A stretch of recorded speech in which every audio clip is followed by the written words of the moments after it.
Okay, so more building things, because I haven't done enough of that. And the first thing to go over is I'm basically going to toss 2 hours of work that I did on the last stream with a toilet. So I was looking at updating the Gaia build, which is the partnered build to the Atlas.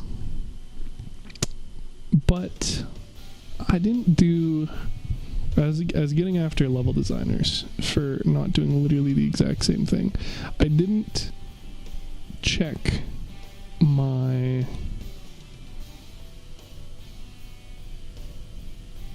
Now the word escapes me. My heuristics of sorts. I didn't check to make sure that all the things that I thought I'd need and want would fit. And so while I toiled away to make this build more streamlined, more armored, maybe actually get kind of close to the mass cap with it, what I didn't do was consider the changes and the ramifications for the partnered build.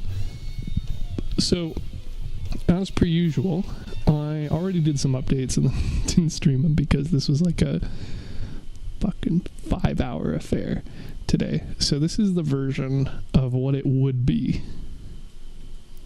because I still did some changes. So I swapped around the back and I swapped around the frames a little bit, but this is the version as it was more or less on the exhibition earlier in the week.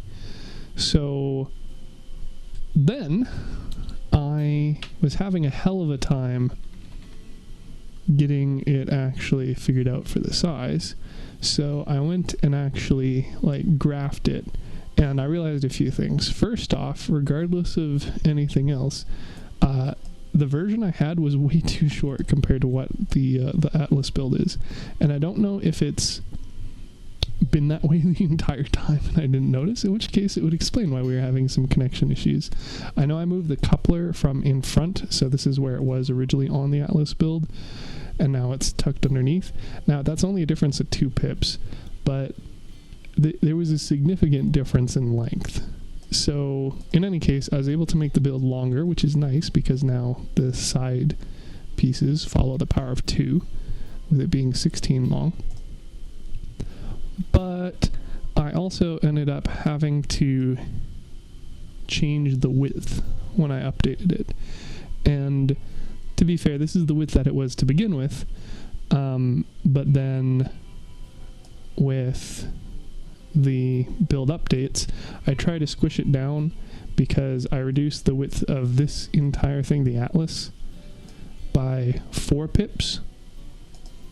So I took roughly this shape and I tried to condense it down some more on the sides.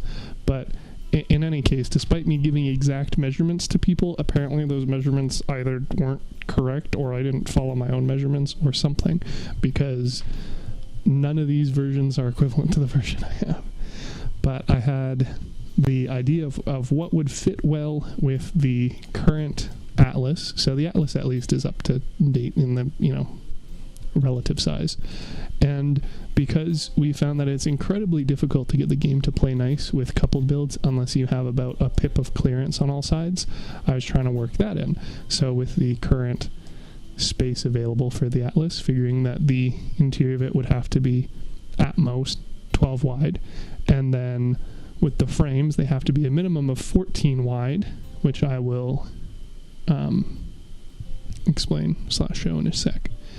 And being able to, put the augers and the frames underneath of this, because after this it's basically the big rams and those take up more space on the outside, so I wouldn't be able to build further out, but also this gives me a little bit of room to put stuff. That being said, as you may have noticed, it's jagged, which means that I have a higher space than 1 pip in all directions. So having a more square, blocky thing is way more efficient, and you will also still have like ugly extra space everywhere. So I have now updated the Gaia from what it was to what it is, and then I will try and retrofit the Atlas to fit this because I like how it currently has ended up, and then if not, I'll have to make additional changes to this, which is sort of just the struggle of couple builds. So like I said, I was able to extend the entire thing back further, which is nice because it meant I could add thicker frames at the back since we can't really wrap around the front safely, and the bastion cabin is not wide enough to reach this second outside pair of augers. I added more armor on top of it as a result, again because now the entire length of the vehicle build thing that fits in the narrower part of the Atlas's arms is 16 long. I can now do power of 2, power of 4, I guess technically, and so that simplifies things because I don't have to have parts that are 6 pips at the back. Then I changed the internals and the frame position a little bit. I did like the idea of having these augers reversed, so having 2 pairs of like 2 on one frame. But the problem with that is that the augers size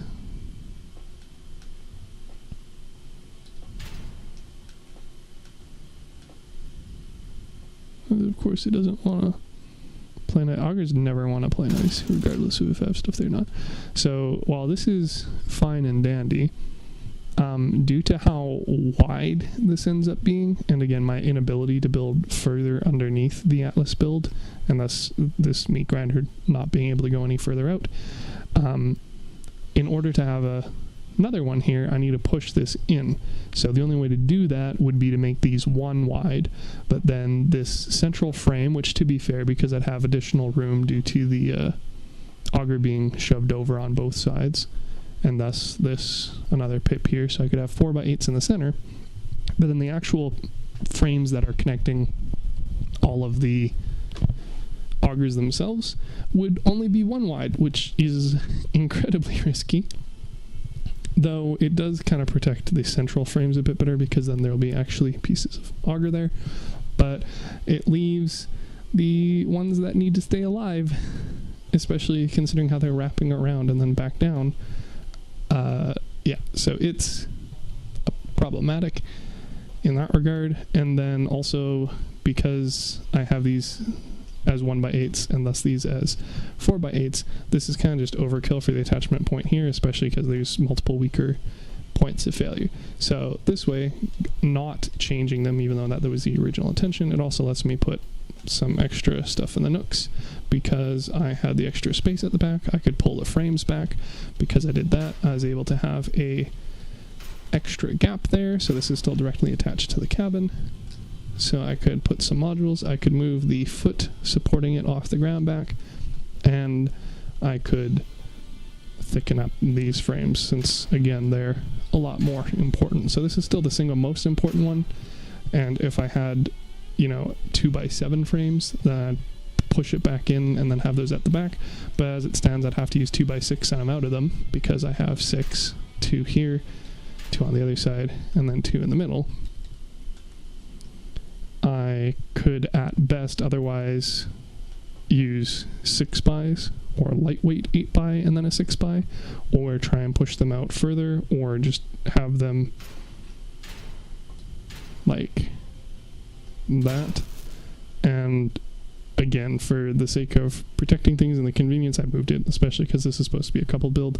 So theoretically, if that ends up being problematic, then I'd probably consider pushing it back in and then trying to find some other solution. But as is, it kind of works. Moved the coupler off of a couple of structural parts, so it's now attached to a flywheel, which is a lot thicker. I kept the Eagle on the back of one side, filled the other with armor, and then I got rid of the trombone and instead put armor on one side in the front and put an Aegis on the other. So the Aegis is still not really a perfect solution in my eyes, nor is the Snowfalls in general, because as far as being the front of a enormous build, like this is ridiculously high power score. So if I weren't taking it in raids, but even in higher level hard raids, the risk of being degunned is pretty high, because while the Snowfalls are fairly tanky, 500 durability times 2 is less than the durability of a single cannon or turret cannon.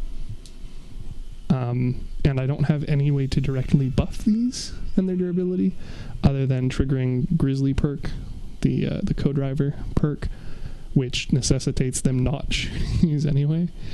And it's only 10 energy of weapons, which is to say, under ideal circumstances, you'd probably want a third one on top. But as it stands, we're looking at the restriction of the energy system, especially on a heavy cabin, and especially because this is a coupled build. Anybody who I'd want to have running it would need to have the additional parts in order to quote-unquote up-tier it. So if I wanted to have an Odin on it, then I'd need the person who's operating the build to also have an Odin, which they don't.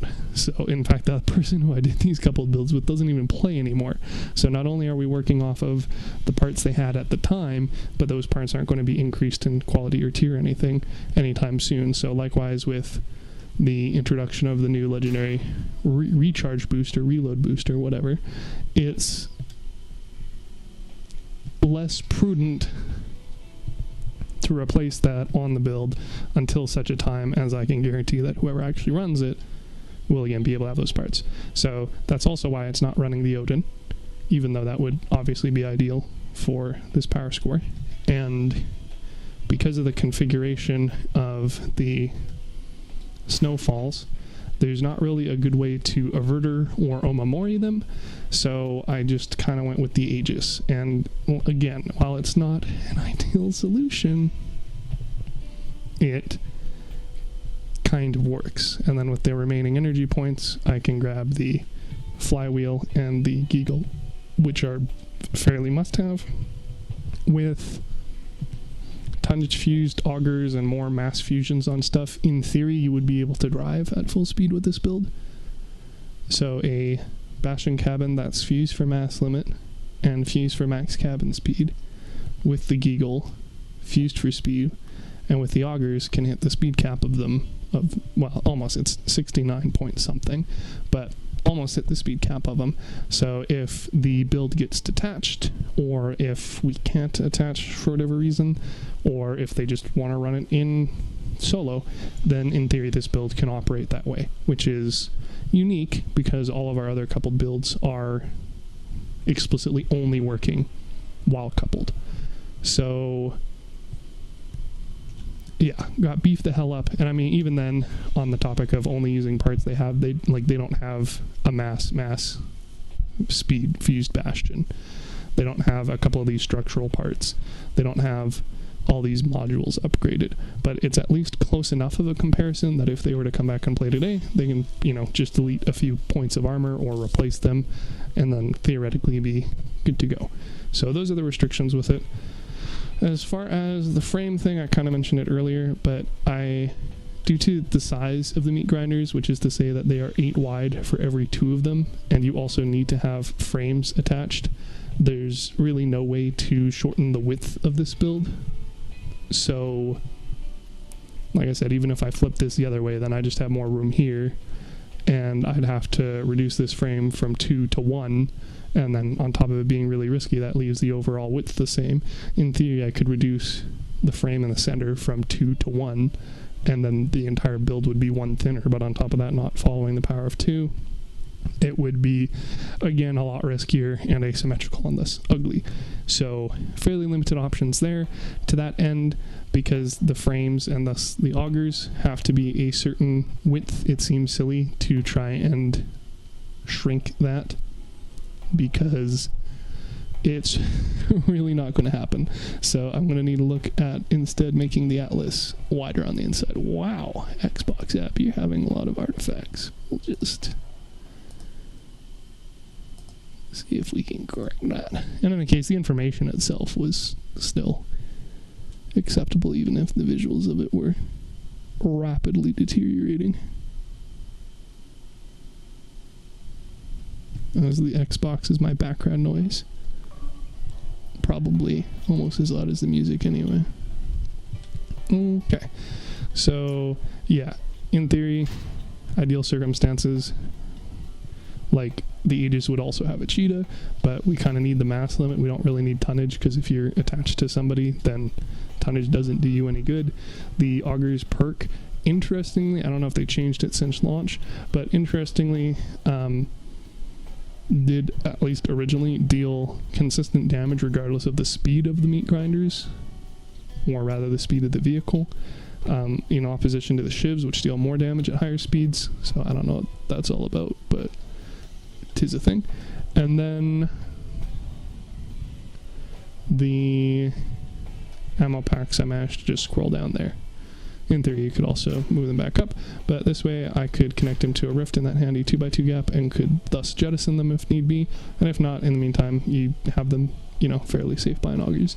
I did also do what I normally do with the freight train plow, which is theoretically not a good move. So I moved it from being attached directly to the cabin, which it's not going to want to do with those parts there.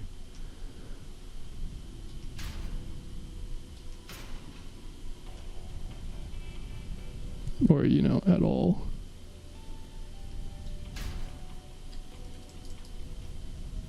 Whatever, I moved it from being directly attached to the cabin to being attached to something attached to something attached to the cabin, because the first few pips on the blade itself don't have any anchor points.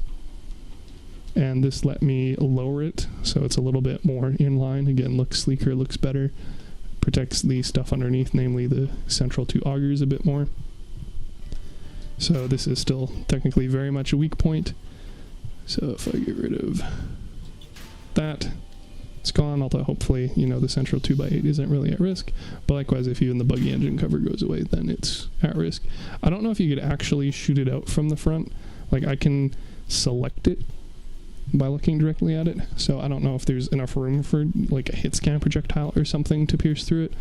And I don't believe Scorpions have enough penetration anymore due to the new way the new system works. But in any case, heat would obviously be a potential risk, or just somebody knowing about it and explicitly using whatever to hit it. That being said, again, looks a lot better, is a bit safer, and I don't really know what else I'd do otherwise. Like, in theory, I could push this forward a little bit more, but you still can't attach to the underside of frames. So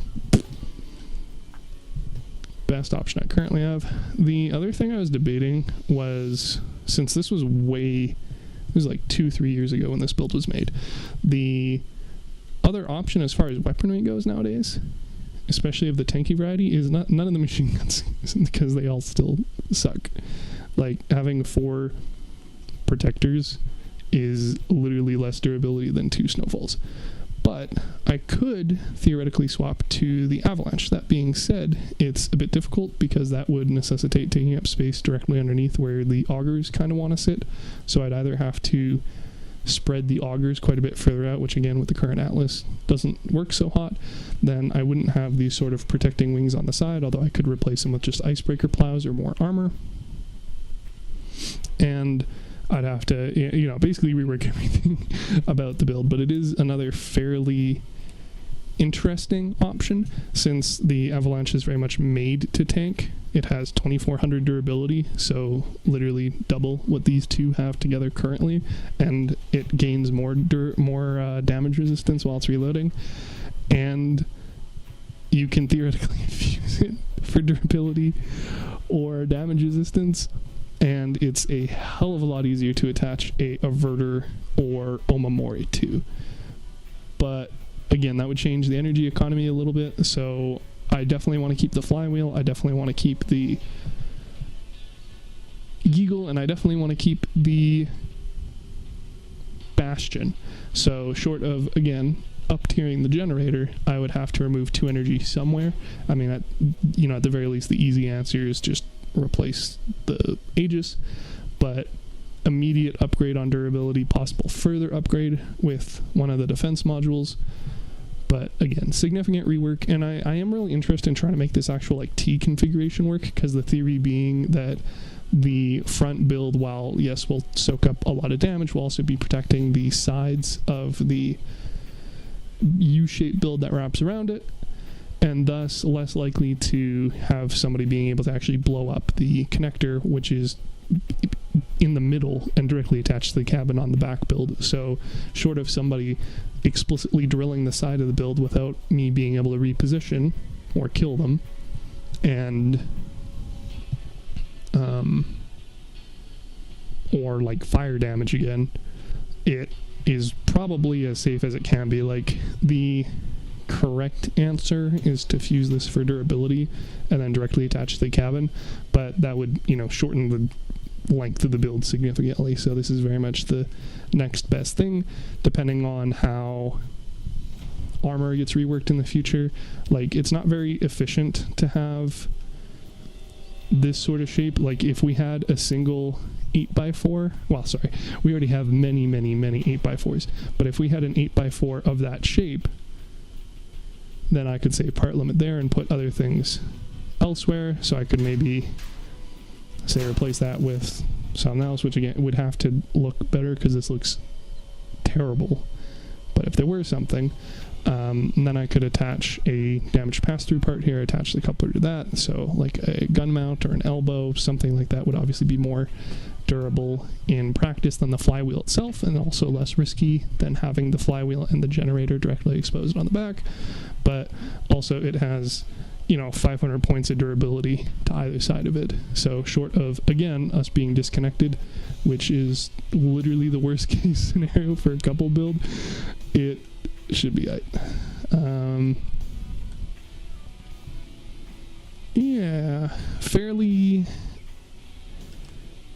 fairly dependent on the cabin fusion is kind of the biggest thing, just because of the mass limit and max speed make a huge difference for this, whereas the other ones like durability and module efficiency don't really do a whole lot for the other components. So those ones I'm not nearly as worried about.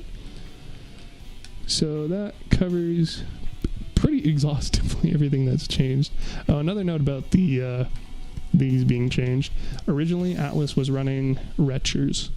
Now, because the front build does a really good job of blocking projectiles even if they're on a trajectory, and also it's really hard to aim a high projectile drop weapon when you're a coupled build that's extremely tall, because you're on one of the tallest cabins on the tallest movement part in the game, and you have to aim up quite a bit to even clear over your teammate. It's basically impossible to aim. So anyway, I replaced it with Waltz, which isn't like a separate specific comment I made, but like that was a thing. And even though these are, again, basically begging to get shot off, I think they're the best option I have currently, and in theory could be replaced with the Helicons. If I'm running the Helicons on this, that includes a incendiary round already, so having a trombone on here is unnecessary. Furthermore, if I actually need a trombone while I don't have Helicons, if I need heating at all, because the trombones are a top-down firing, while they're a vertical rocket that fires up and then travels down to hit whatever it's aiming at, because of that, having it closer to the rear of the build is going to make it easier for it to hit targets that are closer to the front of us.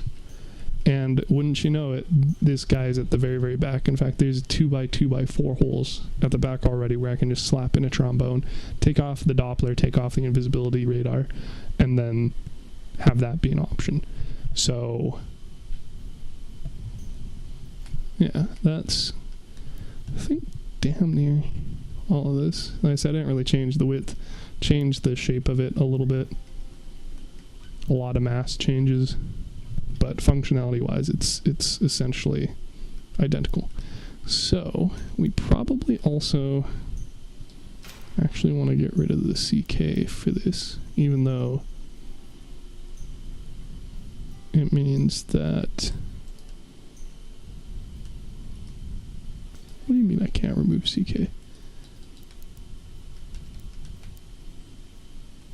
Even though every time I load this build and try and re-upload it and stuff, it's going to get angry. But the default view of it fits the look of this much, much, much better.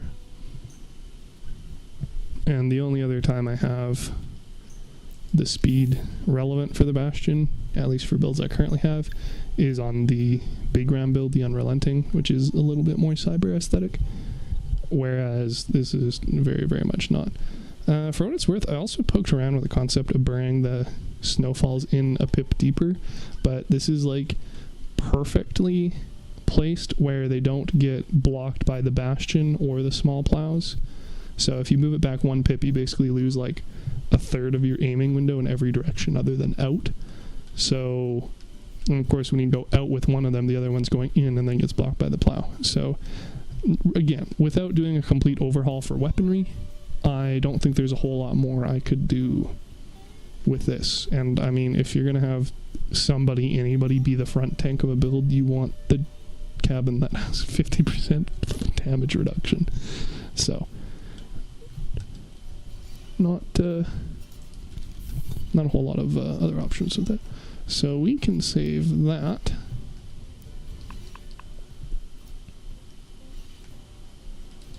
And then we can not you cry because CKs and stickers in the same pages where you have hundreds of paint. Oh no, we don't want that one. Okay, we'll load some other build. This is the other one I immediately want to talk about anyway.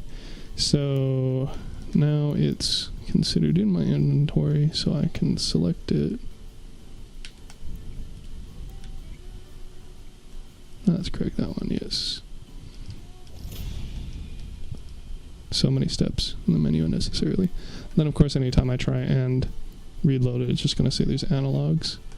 But whatever, because again, I use the cyber one for this guy.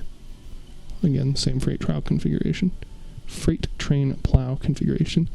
And this is another one that I need to probably rework it sooner than this other one, hopefully. Also, like, because of the shape of the fusion build, if I absolutely like need to thin it, I can thin the outside layer pretty easily and then just leave the frames as wide as it is at the bottom. But of course, this is like this last width is another like 1/6 of the build's overall health. So I don't want to have to do that if I don't need to. So that's why we're going to try and poke around with updating the atlas again. So the note about this one is that much like the Whirl tool, this is looking at using the averter attached directly to an Ermac and then having weapons attached to that in order to make, you know, benefit of the damage reduction on both of them, and then Grizzly for the damage reduction from that. Essentially trying to, I don't know if bait is the right word, but cause stray rounds to not hit the weaponry, but instead the cabin, and then, you know, triple dip on the damage reduction for that. So the Whirl tool is a lot more successful of a build than this. Now, while this thing is huge and surprisingly low power score, it's accomplished that by having no generator, and thus isn't very flexible for options. So I think if I were to actually go and like rebuild this nowadays, I would probably, I mean, you know, ideally you'd have Vindicators if power score isn't a concern in the Odin, but barring that, using the Protectors, possibly the Guardians, depending on the power score, and then using a Cheetah, a Yeti, because, of course, and then saving on the amount of Sabbaths I need, possibly reducing that down to 4 instead of 6, which don't even max out the tonnage on it. Again, this is a build where I've upgraded multiple of the parts and then just resaved over it with the new parts without actually touching parameters. That's why a bunch of these values are fairly wonky at the moment. But the thing is, it also, for one, it looks ugly. Secondly, it doesn't even work very well. And thirdly, the concept itself is a little flawed on this particular setup because the frontal machine guns all stick out further than the whirl does when sideways, and I can't really attach this thing sideways because it's immediately blocked by any part of the cabin. In theory, tackler is a slightly better shape and size for it, not by a crazy amount, but in any case, because the Ermac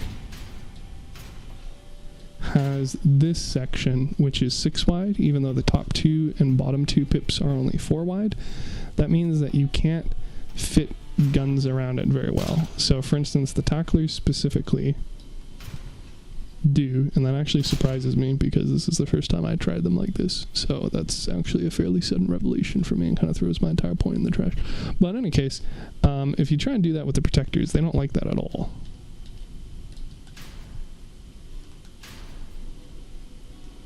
So I can't get all 4 of them on this unless I, for instance, rotate this vertically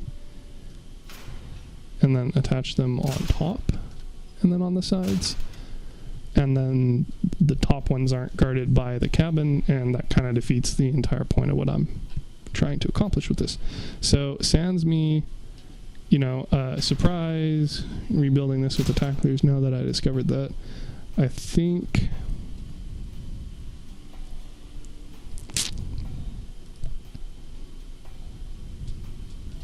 are these angles nice? Nah, they're not really any better either. So, yeah, I don't know. I don't think... If somebody's inspired, feeling excited by this prospect, feel free to absolutely go ham with 4 tacklers and an Ermac. And let me know how well it works. Probably with something with camera steering, rather than wheels. But, or I guess just camera steering with wheels would also work better than what I'm currently doing. But overall, I'm just, like, everything about this build feels bad. So I am going to personally delete it. And then, again, like I said, since I just discovered the whole thing with the tacklers, maybe I'll touch on it again in the future. But for the time being, I mean, realistically, it would change the entire factor of this build, the form and shape. So, fairly heavy rebuild in the future if I decide to do anything with it, but for the time being, it's like, meh. So we don't need that anymore, and that saves a lot of EOS. So as far as the struggle with this, which is part of the reason why the rebuild of the other one took 5 hours, is, like, I spent a good hour and a half on this, is Power of 2 is great when you can follow it, and it currently follows that. But the cohort is a terribly sad cabin that doesn't have more than 4 pips of width for frames, nor are many of the heavy cabins, unfortunately, despite them very much having, like, actual room to have more. So Humpback's the same way, is also missing that front row. The Bastion is the same way, although to its credit, it'd be a little silly to attach things to the plow, but, you know, even just having 1 extra row of pips would be nice for being able to attach things like the freight train, blah, but whatever. And I don't know, I said a bunch. Those might literally be it. There we go, the echo as well. So basically, heavy cabins, ironically, have some of the thinnest connection points, other than ones that are, you know, thick AF. Wow, that's an interesting transition. Like, the Hugin is a thick boy, it has a bunch. The Ermac has some on the front, although this is only 6 wide overall. And then the Carapace is 6 wide. The Trucker, I honestly don't know because I haven't touched this thing in literal years. Oh, it has the exact same issue. It's actually the worst of the bunch. A 4x5 for something this large, ridiculous.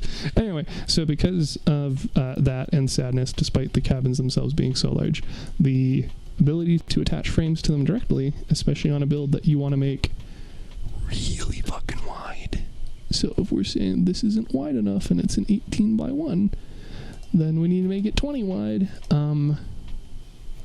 Yeah, to go from the 2 center pips to, the outside 2 pips, have 8 in the middle, doesn't work so great. So I don't really know how I'm going to do this, but I do know that I kind of need to do this. On the plus-ish side, that does mean I can put the elbows horizontal again, and thus have a 4x4 room to put armor or modules in the possible future. And will also give a little bit more protection to the waltzes / helicons from the side, even though, again, they're kind of just asking to be sniped. On the negative side, this part fits real nicely, and this part fits real nicely. So before I did the updates, they were too wider on all sides, which again, that's way too wide for the Gaia build, so I have no idea what the fuck was going on with that. But before there's too wide, so I could put a 4x part in the middle, namely the crane part, even though it didn't quite fit well, or I could put the block of the Pegasus. But if I'm just pushing them out 1 pip in either direction, that means that I'm going to have a gap of 2 there. And not only is there not really any great shapes for that, like in theory, I mean, it doesn't help that we're using like the large majority of the crane parts anyway, but the only real way to cap those is with the ends of the hulls, which obviously doesn't work here due to the width, or using multiple of the crane plugs, which again not only looks terrible, but we have part limit considerations, so I don't really know what I'm going to do with that space. And then I'm also going to have to find a way to change this armor out, because instead of the 5x4, which fits really nice, looks really nice, it's heavy armor, it works, I'm going to have to fill a 5x4 hole, and or move the Pegasus somewhere else and then put something else there, probably the excavator hoods again, but then I'm replacing a single part with 2 parts, possibly more if I'm also filling in the center where the Pegasus is. So yeah, I think that's going to be a bit of a struggle. On the further plus-ish side, actually I don't even know if this can attach to the cabin like that. I seem to recall there being connection pip issues. So for instance, it looks like I should be good if I push the... Wow, you're being so antsy. If I push the center of these back, that should be okay. But then my aforementioned 4x2x2 gap kind of goes away. And if I pull this back to be centered on the elbows, then they're no longer centered on the crane sides. Yet if I push it forward even just 1 pip, then this piece in particular isn't attached to the cabin, which, I mean, it's not the end of the world, but it's not great. And this side has the same issue because of the top row again. Top 2 rows, or sorry, the window, as you may notice, gives even less connection points on this side.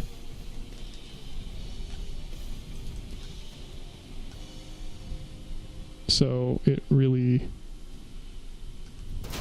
doesn't like being on this side at all. So I'd be looking at possibly doing that, which doesn't spark joy at all. At least with the 4x's, I could have them vertical since the 3rd row works. But yeah, I don't know what I'm gonna do. At least I have the option. I don't necessarily have to take it. But yeah, this is gonna be a fucking mess no matter what.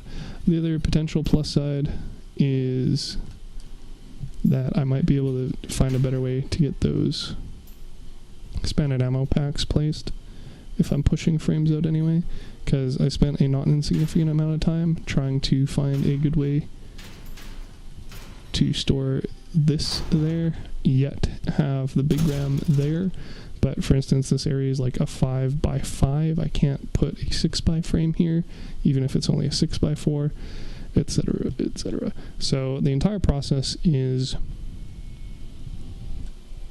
yeah, a bit rough. But again, if we're wanting a specific result so that it synergizes with the Gaia, then we're just going to have to send her and try and adapt and hope, even if it doesn't work as well, hope that it works well enough. The other consideration, I guess, is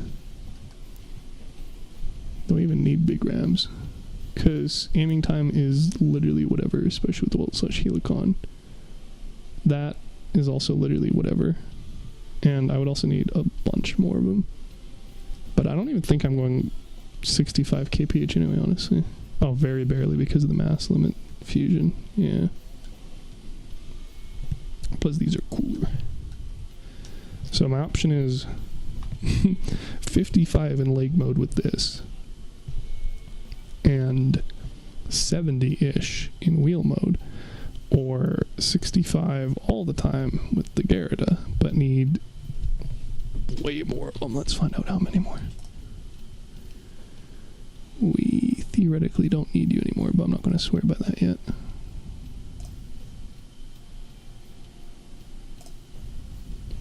Get those calculators calculating, baby.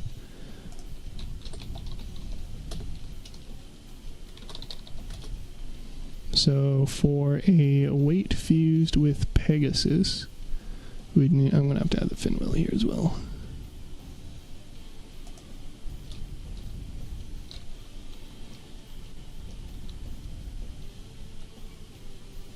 I should probably reformat this entire table. But in any case, the math for this should be correct. So I have 20,900 needed tonnage. So the difference between the mass limit of the cabin plus the Pegasus versus the tonnage of the cabin. So the Garida, I need 15 of those motherfuckers. And I currently only have a parts limit allotment of 10 for the big ram, so that doesn't quite work out. If I had, thank you. If I had 2 additional big rams, then I'd at most need 11. Well, that's actually better, because I was trying to budget for 12 of these guys on here, but if it's 11 and exactly 11, that actually makes that even easier.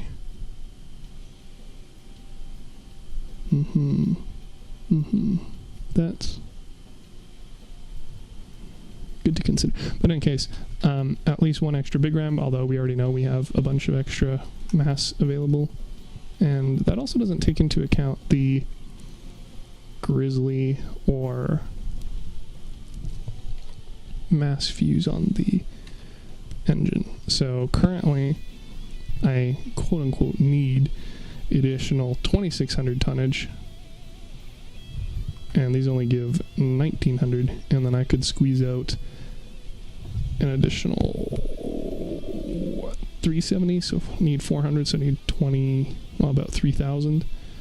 So yeah, it doesn't great. So I need to update the calculator. Basically, long story short for that. But 11, 12-ish big rams. If I went with the ML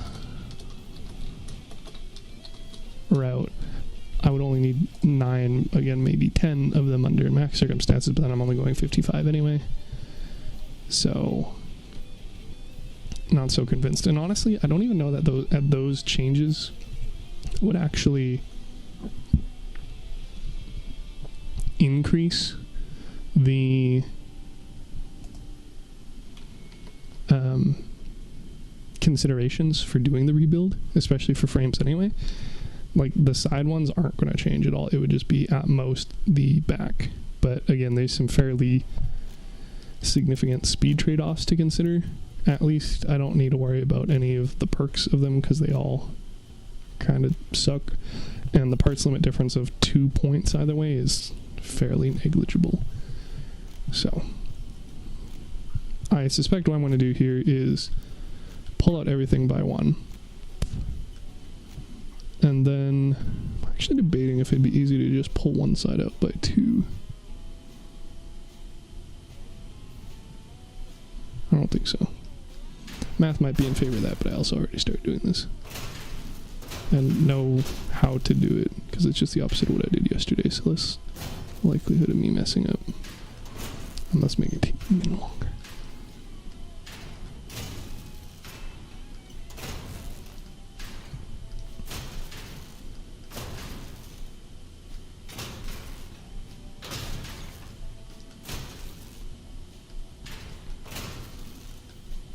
Now, on the other hand, could the frames stay there? I don't think so, because this is already...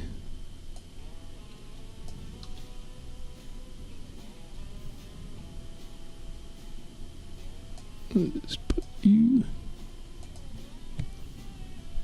So I push those out, then yeah, the frames are still going to be touching. So I need to push out the frames as well. Can't even, yeah. I mean, I'm also really annoyed still with this part, but honestly, it's like I still need room to shoot the waltz / potentially future helicon anyway, so it's not too big of a deal. And again, I really like the shape and armoring of the guy right now. So tragic. On the plus-ish side, because I'm only pushing it out 1 rather than 2 like last time. Absolutely terrible compromise, but I could just do that, and at least the really long important parts are still just protected, or sorry, just connected by a single 8x4, which is itself directly attached to the cabin. Doesn't quite solve all my issues or concerns, but it's a far cry from the worst possible scenario, because when I pushed it out, or when I had it out too wide, I had to have this pushed over and then have another frame in the middle, or add other frames here, which of the two I figured having one central frame connecting everything was the lesser of two evils than having a 1x8 or 2x8 frame here, additionally possibly blowing off this entire side. So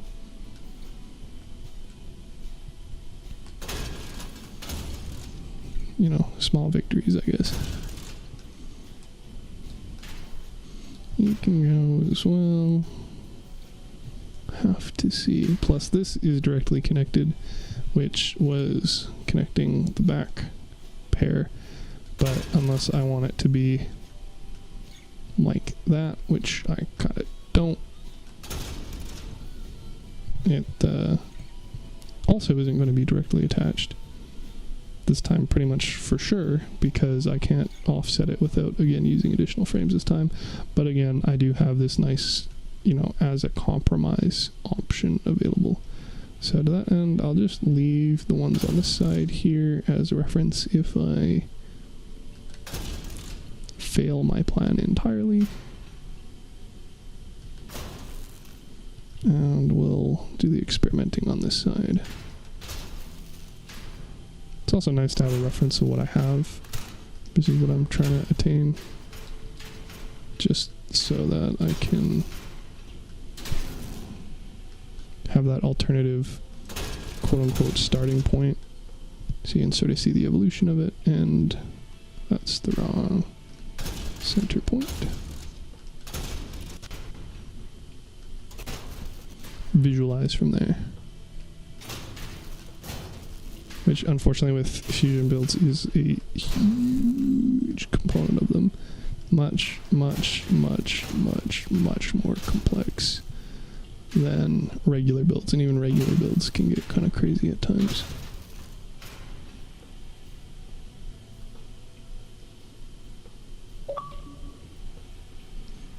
Gasp. Shall we ask if she wants to do some testing? Why not? We'll give it a go. I don't think she'll join. Actually, that's a lie. I think she'll join, but begrudgingly and guiltily, and then stay up way longer and later than she expected to, as a result of me sucking her into a game she hasn't played for like a year and a half. But who knows, maybe they'll happily join and then help with the experimentation. Okay. Yeah, to be fair, having the Pegasus on the back is probably kind of a terrible idea anyway, for the sake of just somebody blow that off, and then I'm immediately overmass. But I don't know that there's a much more clever spot to put it. Because if it's on one side, then that one side is preferable for them blowing up. And if I put it underneath, well, like, I guess at least if the generator gets blown off, the engine's not really going to help anyway. Actually, that's a lie, because of the way energy prioritization works. It prioritizes the weapon disabling, and I literally don't have enough energy with just the cabin to get the weapons not disabled anywhere, at least until the energy rework. Hashtag. Not really hashtag, but coming next week, allegedly. I don't know that I like the math on that. I'm thinking it's probably at least 9. Wait, what is today? Monday? Yeah, no, never mind. They're doing great. Math is fun and easy. Okay, so in theory we can do that. But then if I do that, then we have even less stuff protecting our lovely boxes. But again, if we're looking at rehashing these anyway, possibly not the worst thing. At least they kind of like look decent. It's also the sort of thing where, though it would require pushing this coupler forward and thus pulling this coupler backwards, which would mean another whole level of armor, or having to overhaul it. Hiya.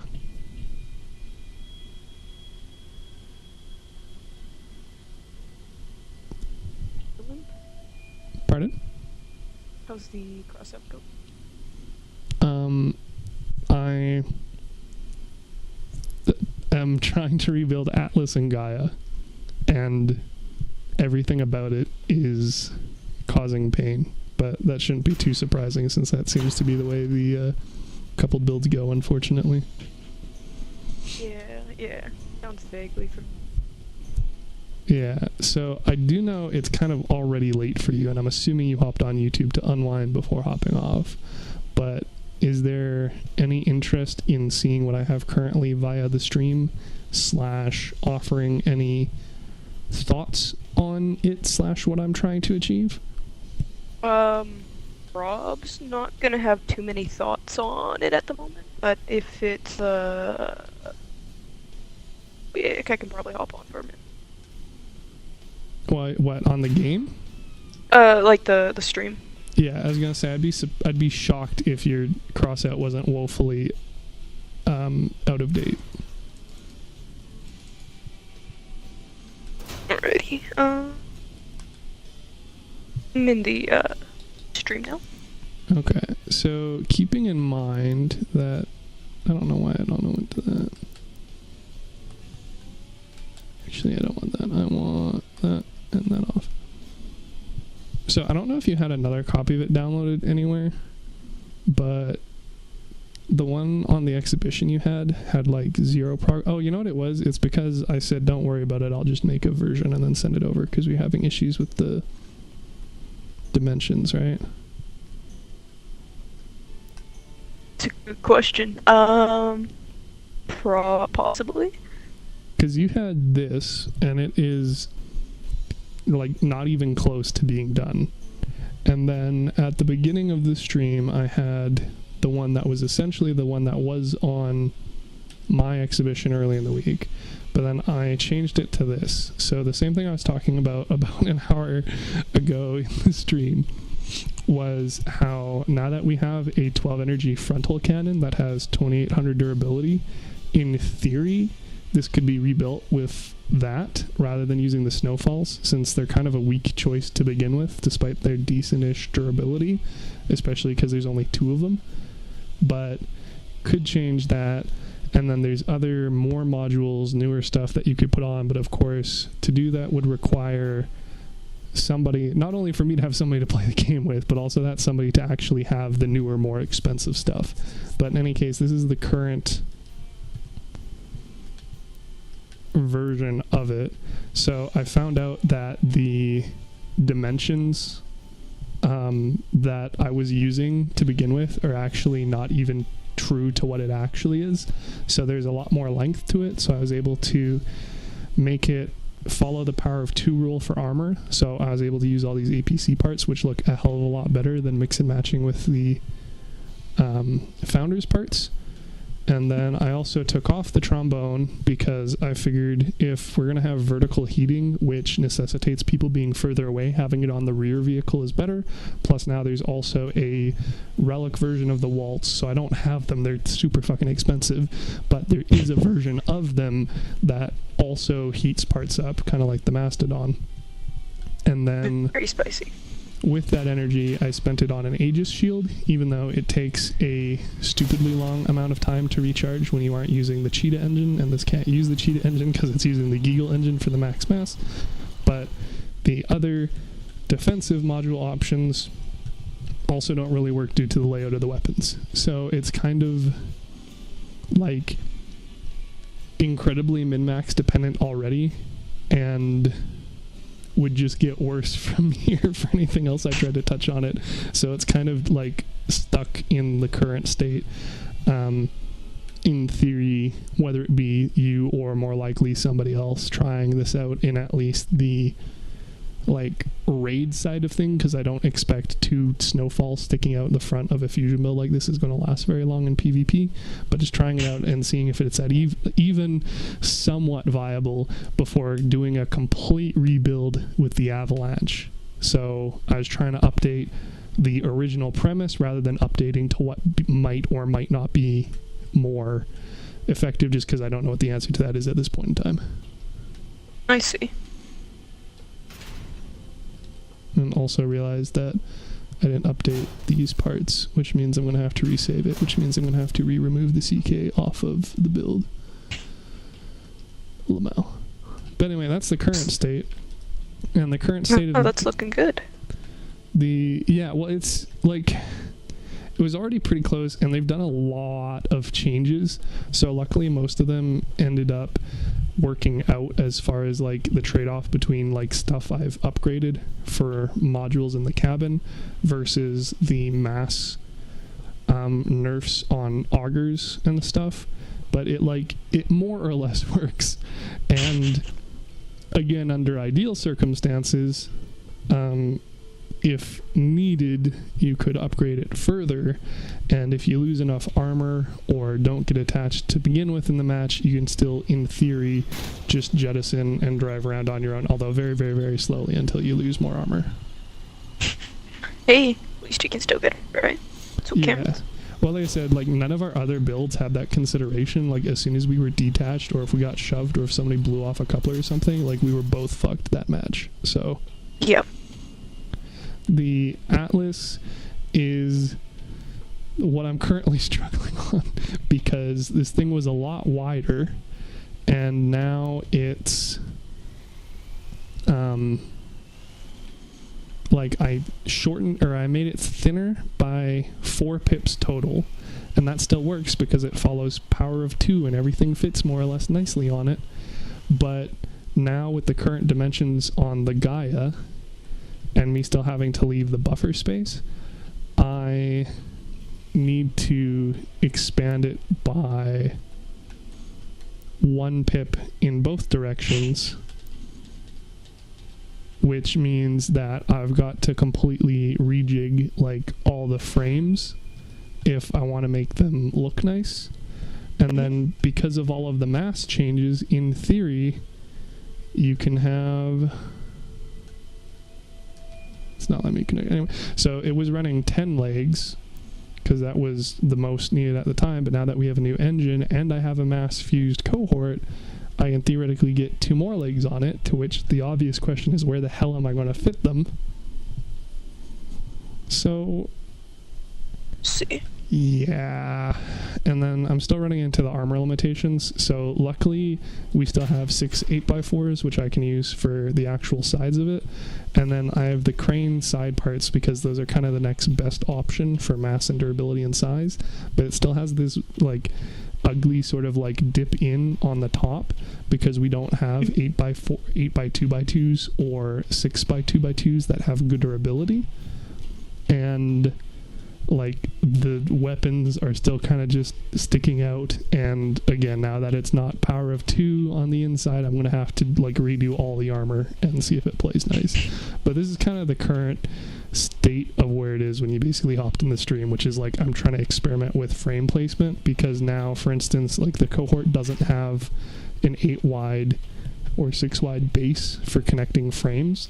So if I want to pull this out 1 pip, I either have to have another central frame that connects all of them, which is a further vulnerability, or I have to find some clever way to sort of like partially or like connect these with like 1 pip and then just have an ugly space, or like trying to be clever some other way with fitting stuff. So it's a journey. Or fusion builds always. Yeah, the track record we've had for that, like, again, it's not world ending, but like making 1 build normally is like enough of a problem. I've spent probably 5 or 6 hours just on updating the 1 build, also partially based off of this build and playing around with the framework, and then now the other build's done TM until such a time as something updates or gets changed or I think of something else, and then now I'm trying to update this one based off of the updates on that one. So Wild. Okay. Yeah. And I mean, like, there's new structural parts, but most of them aren't even going to be, like, fitting in the gaps I have. And, like, they haven't added new frames, certainly not ones that don't follow the power of 2. So. Like, not as, optimized, but could, like, tossing it into core pieces solve the problem? Like, Tossing to, what? like, breed any of the species? Like, to... Well, kind of, but I'm also, like, literally right up against the parts limit with this thing. And, like, that is including decor. So I see. if I absolutely, quote-unquote, needed to, in theory, the better solution would be to take decor off just so I have more parts. It's gonna be a yikes for me on that one, then. Yeah. What is your whole Crossout stance anyway? Because, like, I know you're still, like, at least the Steam notifications say you're still on games. You're just not playing games that the rest of us happen to play at that moment, right? Like, depends on the day. It's more so if I have, like, a bit of time or not. So I know, like, the last few weeks I've had some games of, like, interest, like Citizen Sleeper and whatnot. Mm-hmm. But it's pretty hit or miss right now. If I got time to, and I'm feeling up for it. Yeah. Or, like, in general. Yeah, like, at the moment, for Crossout, not, like, specifically hurting for it. On a really big 7-day kick right now. You say, and yet you haven't been asking me, unless you're saying you haven't had any other free time to be doing these, and it was just the, like, 3 sessions last week. Yeah, it's more than it has been in a while, but That's yeah. fair. Yeah, I know the next little bit is gonna be pretty busy. I got a working holiday coming up in August, so we'll pay to have a little bit more free time in the evenings at Oh least. boy, only 2.5 months away. Yeah. So, yeah, it's yeah, pretty much it's what time allows right now. Yeah, well, like, it's fair too. Like I said, always, you know, like, take care of IRL first, and then, like, if you're not feeling like playing Crossout or anything, it's not like you need to. But it certainly is more difficult updating fusion builds when I'm the only person online. That's fair. That's fair. Like, no promises on this, but like next month on the 15th, actually free. Okay. So I'll keep you in the loop, but yeah, no, weekends get filled pretty quick, fortunately. But if you needed someone to, like, hop on, just for, like, tests, I can probably try and like, save some time for a little bit at least. Yeah, that would If it's probably be the next step after I actually like get these builds updated. So I can let you know in theory that, or I can try and lean on Bang Shield, but I haven't done a whole lot of building with him. And then obviously his time is he's on more frequently than you, but his timing is not any less sporadic because of course he's dealing with kids. yeah. No, like generally for myself, like if I'm able to, it's always gonna be, or generally gonna be, I'll say a few weeks out. But if I know far enough in it, I can try and like spare some time on a weekend. But yeah, even that I can miss that I need to like hop on meal prep and whatnot. Yeah, well, it's the sort of thing too where the best case scenario either way is probably just going to include you posting those times in the Discord channel if you know ahead of time. Yeah, it's generally like it'll pretty much be what it's been the last few times, where it's either like a week in advance or so. So as long as that's cool. Yeah, I mean, like Andrew posted one for tomorrow yesterday. Mm-hmm. So, well, sounds good. And like I said, of course, if you do find some more ad hoc time for stuff, I'm always down for more 7 days. So feel free to at me. Again, time Sounds good. Availability pending. For sure, for sure. No, I really want to go play. Oh, it's been so good the last couple sessions. Play what? More 7 days? Yeah, yeah. But the responsible answer isn't tonight? No, it's not. I got so much to do this week. I need to head to bed pretty quick. Okay. Well, thank you for dropping in at least.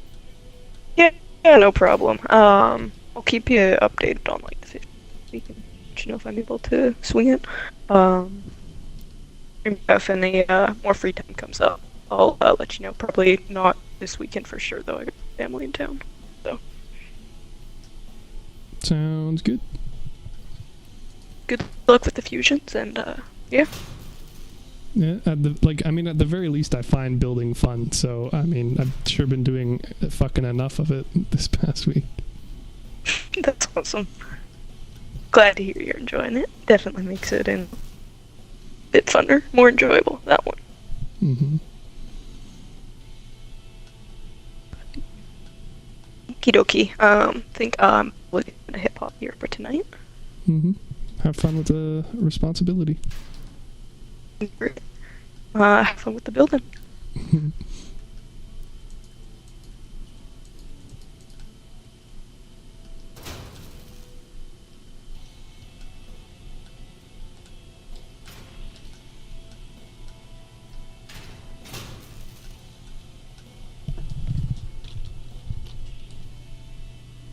Ew, it didn't even give me the notification sound. Some of the, look at all these motherfuckers.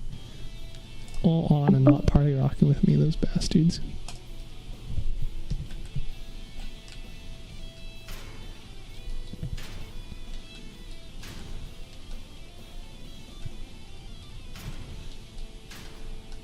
How dare they have lives of their own.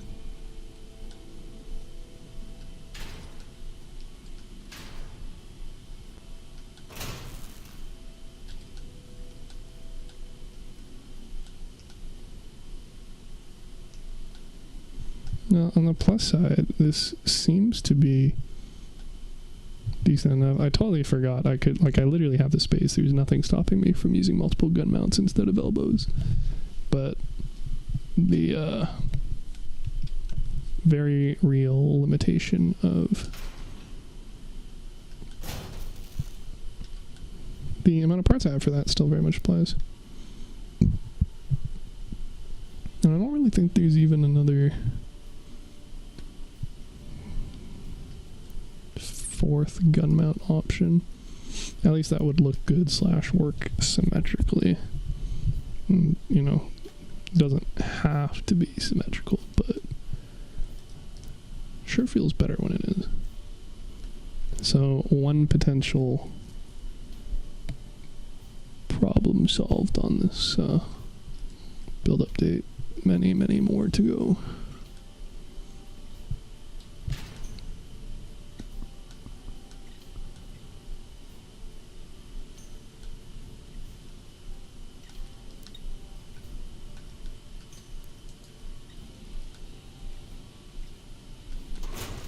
wild that somebody was saying the Saya seems OP, especially for the size. It's like, bro, elbows exist. These things are nutty. Nutty. Okay, well, I guess we could probably actually use the spreadsheet we spent so much time working to complete to see if I'm missing any other obvious answer. Yeah, armor slabs. Probably not going to work super well up there. And yeah, gun mounts, elbows, and the Saya, but there's a pretty steep drop off in effectiveness between this and these three. And the armored slab is still specifically just on those 3 pips, so I don't think there's a clever way I could just replace it. Well, at the very least, too, I do have the ability, even if I'm not really super wanting to do it, like, I could just have a single gun mount connecting the weapons. I don't need to have the elbows as well, so I can possibly save another 2 parts there.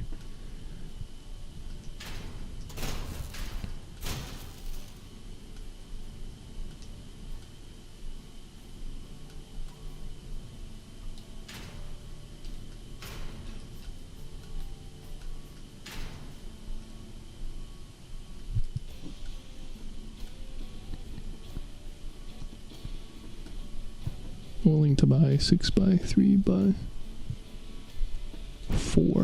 gun mount part.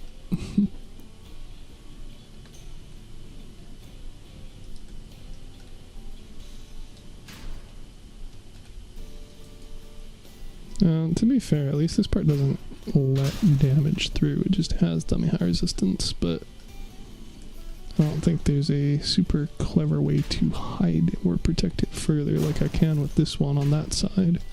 Kind of, but they're still vulnerable to the front. Can't do it on the other side at all.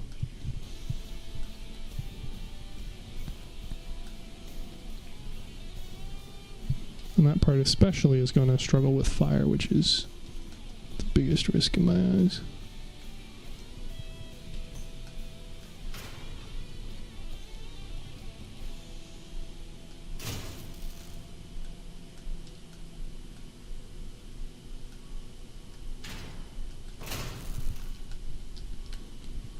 Great, we're making progress.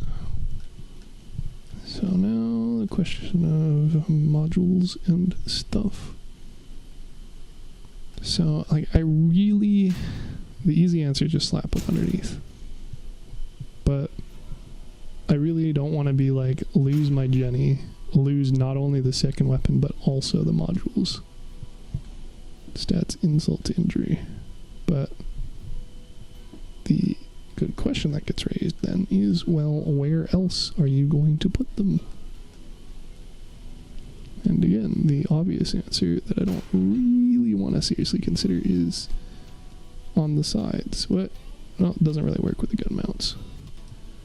So not on the sides, to begin with, and or in front, but that takes even more space away from the fusion. And specifically with the stuff I did with Gaia would require another fairly hefty rebuild. So, also not ideal. You know, although it is easy enough to just chop those off, since this is going to be overhanging and not touching anything anyway, that would at least give another 2 pips I could pull it back, but actually that's not relevant because I'd be pushing it forward in this case, and there's not really a good part to put there. So, never mind. Okay, well, what to do about these back parts, especially in a way that is not disgustingly part inefficient.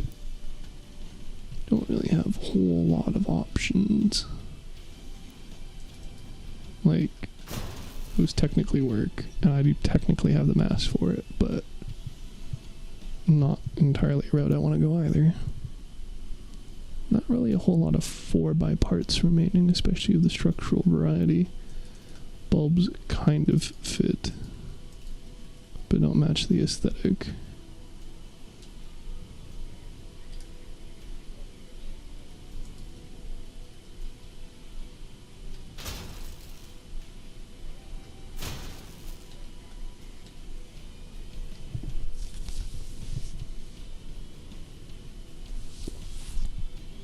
Like, if I had infinite more of these,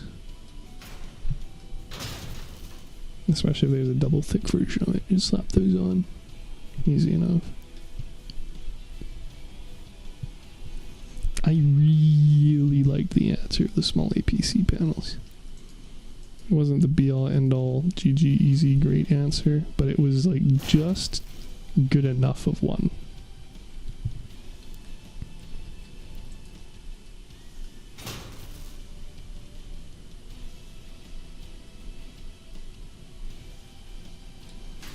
I suppose, to be fair,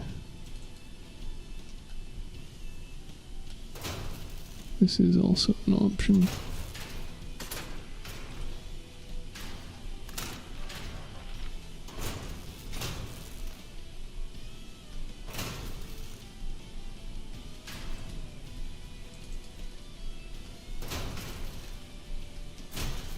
But I can't really think of a good place to put that last crease. Like, it technically doesn't line up, but it's kind of close enough, especially with 4 of them. The effect doesn't really hurt it.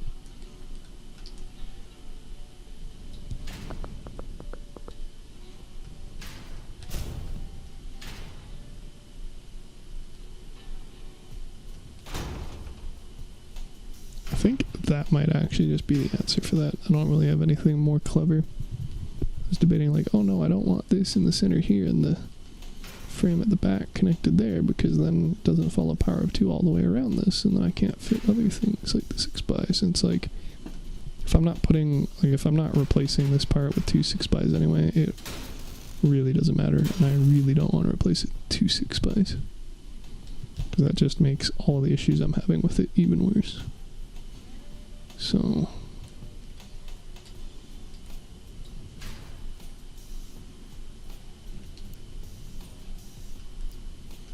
well, another factor, I suppose, being that if the frame goes, then it goes, and in theory they shouldn't be able to see or shoot that without the frames around it being shot up. Although we have the ever-existing problem of the damage pass-through from the frames hitting it, so...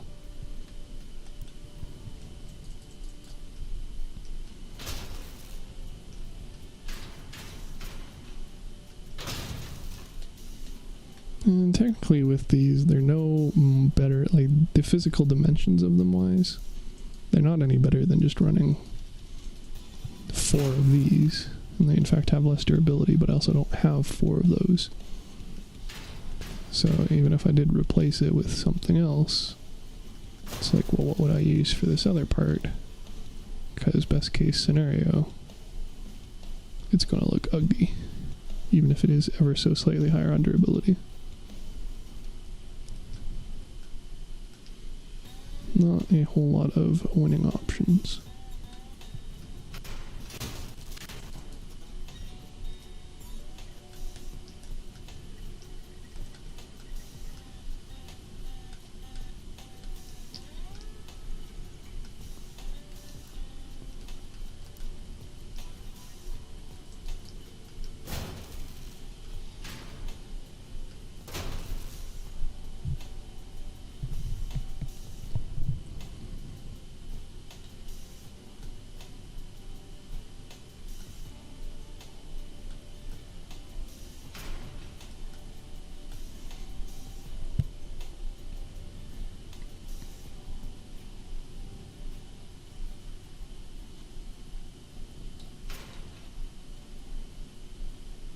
This is actually technically quite a bit worse against bullets specifically as well,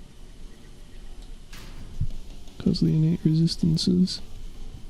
But again, I don't have another 2 of these parts, and like the Socorro or Torino bonnet are physically larger, but I don't have another good third option. And then because these are so much larger, but less durability wise, I end up losing quite a bit on them. Like literally by a factor of 2 almost.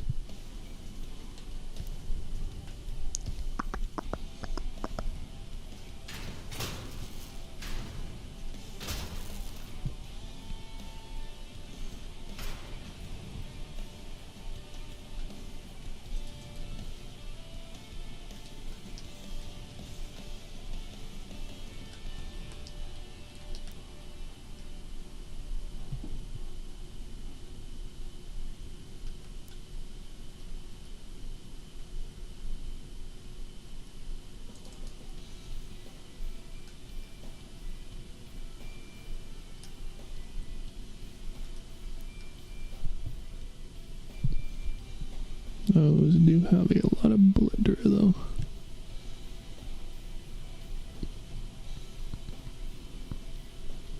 Not really any point using bumpers if I don't expect they'll actually block that damage type though. So my options kind of seem to be 4 of those, or 2 of these and 2 of these.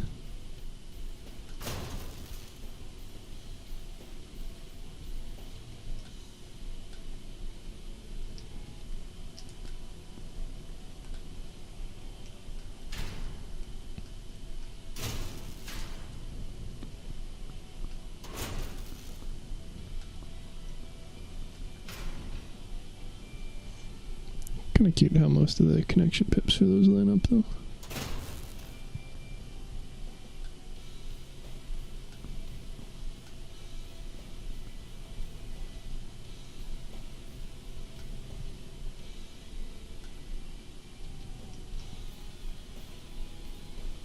But I mean, I think if I'm using the same amount of parts, and I don't think I want to take fire damage back there, this just ends up being a better solution math wise.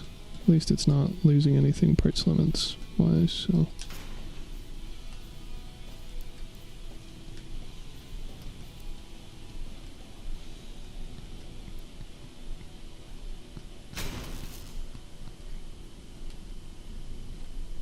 I'm not quite sure I have a clever answer on what to do with that 4x1x1 space either.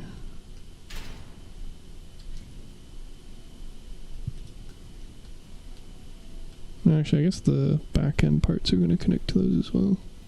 So that's another potential risk, but be how it do, I guess. Otherwise, I could turn this entire thing backwards with the ML200s. Which would suck, like, a lot. But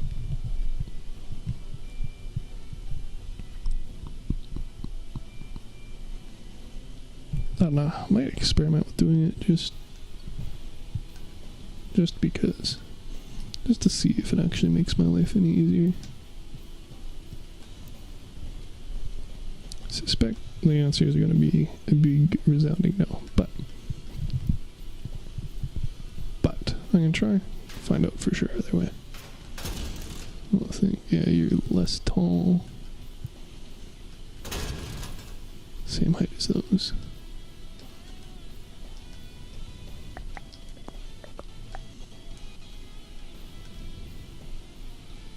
So that mostly solves the issue at the back. If I pushed that one forward, push that one forward, I could have that maybe line up better, depending on the connection points it wants. If I did that, then I'd have to push it in one on Gaia, which we can do thanks to the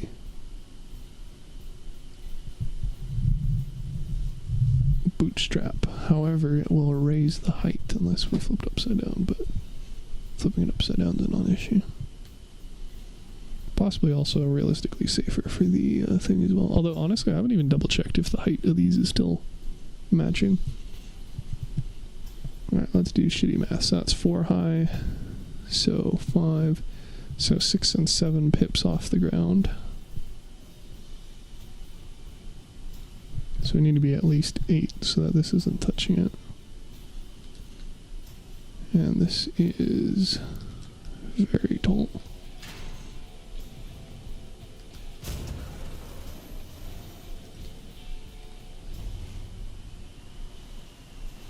I don't know that I believe you're actually touching, but okay.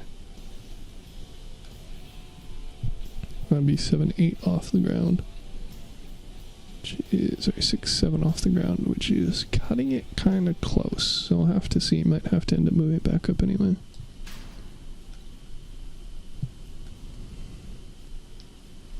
Again, theoretically, could slap it there and have a little arm connect from the other one, but that idea does not spark joy in any way, shape, or form. Although, if we had it backwards, we could connect it via one of the ammo boxes, which isn't exactly a great alternative, but is an alternative nonetheless. Because I can't really drop it down on frame levels anymore without thinning out these, which I don't really want to do. Well, I guess it wouldn't be too bad to push that in one and then that down one.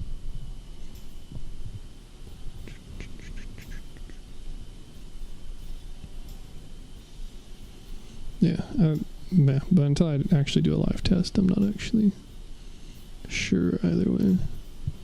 Hills are going to kill this thing in any case, so. I also wonder if I'm making it wider, does that mean it can get connected higher?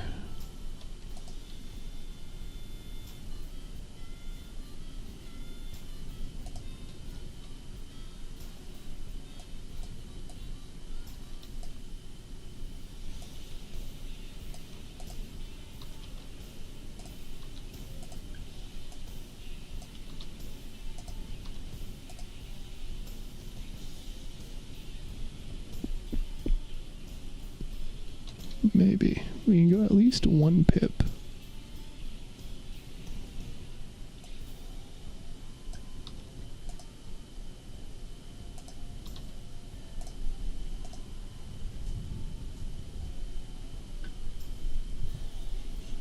And then depending on the fitting of it, I could theoretically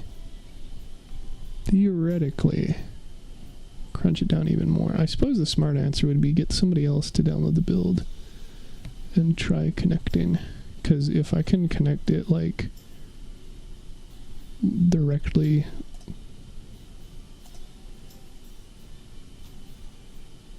and I can tell you right now it's not going to let me have that gap going. But if I could do that would be good to know, even though I suspect it's going to cause a lot of issues.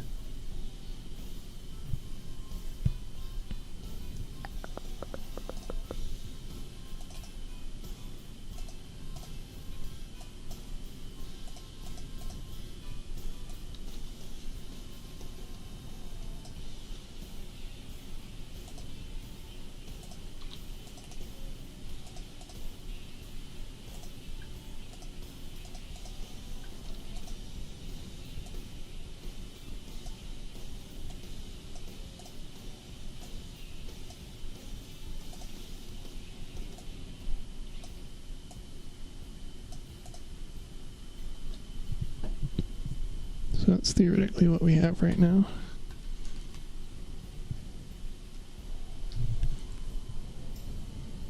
With this including the overhang. So actually we build right up to the edge of it in the underneath area. I guess I could have color coded this. That would have been wise.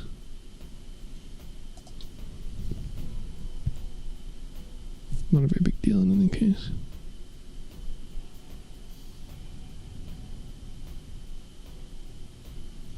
Did also try doing this in like an online Lego builder or something, but it was incredibly cumbersome to use, which to be fair could be very much attributed to me not being familiar with the editor. But I'm also not going to open up Unreal or Unity or Blender or Maya while I have you know, the Xbox app on and streaming and think that my computer is going to be able to handle it at all. So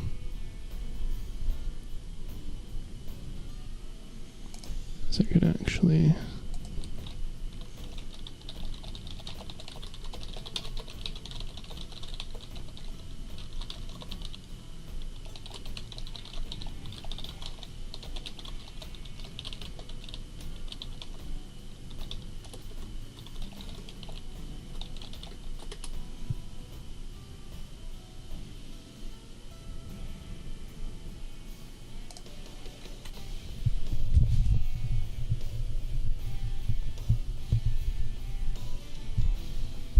yeah, so this is the current version, although technically this is angled, but you can't fill a box at an angle, at least from what I saw.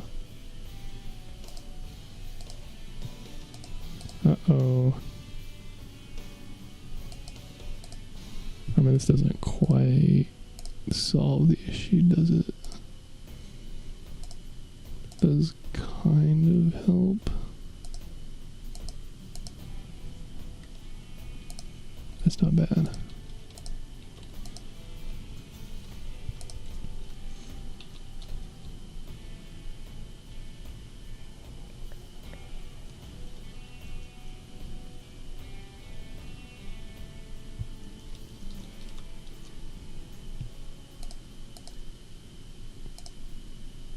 Just to indicate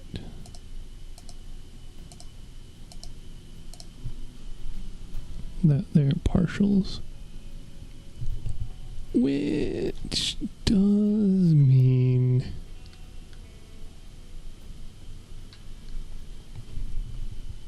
that, well, and technically it's like these are both partials. I don't know if there's a 45-degree angle. No. Okay, and I looked for symbols already and there weren't any. I could theoretically put in text, and then I can put diagonal stripes. That's new. Well, to me, it's probably not, you know, actually new, but... Or I was thinking just put text and then angle it, but... Again, I can't partially fill. Oh, I can totally fucking partially fill. Okay, shows what I know. Obviously, I just didn't do a very good job of checking. Let's see. Okay, so we can... First off, let's select... Back up one. Let's see if there's a 45-degree diagonal. Sorry, a... Whatever half of 40, 22.5 degrees is. Doesn't look like it. Okay. So no 22.5. So I can't do both of the blocks, but I can do the one. We can fill like that. And we're going to fill from to no fill, but can't do no fill. And it works backwards from what I expected. I guess technically it'd be...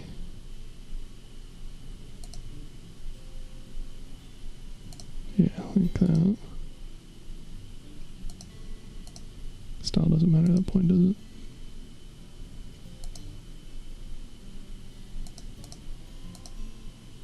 Yeah, solid fill. That looks terrible. Wowza.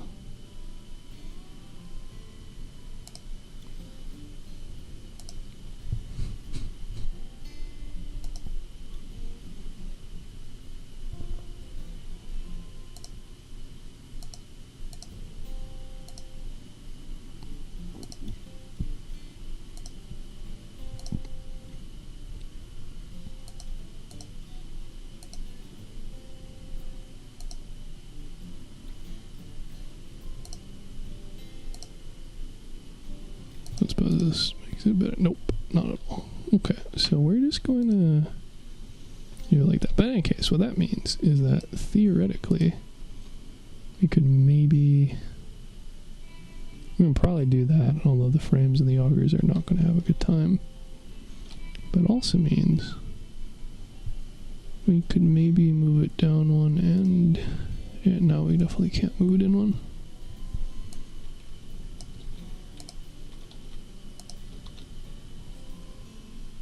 And the augers are the problem there, and I can't move the augers. Okay, so basically what I'm saying is this doesn't enlighten me with any actual new useful information. But so be it.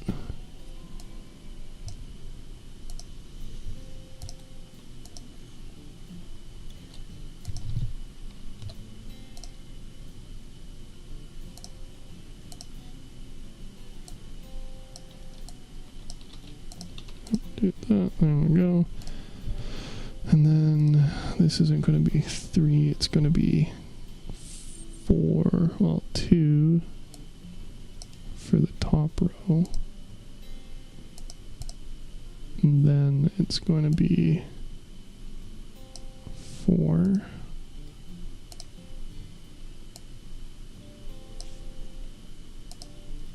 And then it's going to be 5. Oops. 5. And then we can look at our blueprint, because we definitely didn't already forget how the rest of the armor works, and see that it actually ends there, but I will correct that since I need to update the build anyway. And then we can color code for top, make it a, nope, I don't like any of those greens. Make this a darker green, this an even darker green, and then say that that is equivalent to that layer. Just doesn't look nearly as good with the partial fill now.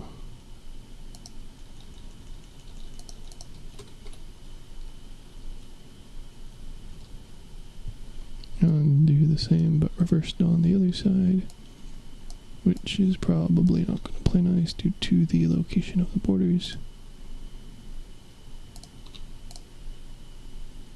Oh, it's honestly decent.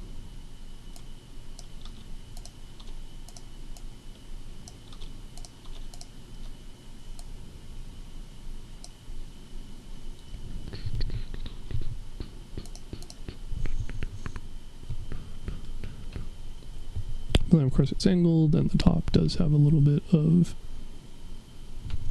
not further dipping, and then I could also color grade this, but I'm not going to, I don't care. The important part is that this and this are now fairly representative. You can see there's no collision, and dangerously we could potentially move that in more. But I'm not going to worry about that right now, because that would necessitate a significant rebuild. But it is a thing I can consider potentially later on. And we could probably shove you in a... Oops.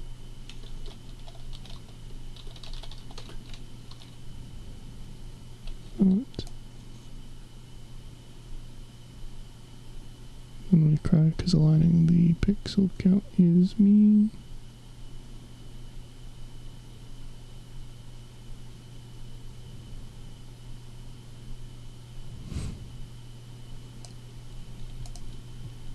There we go, beautiful.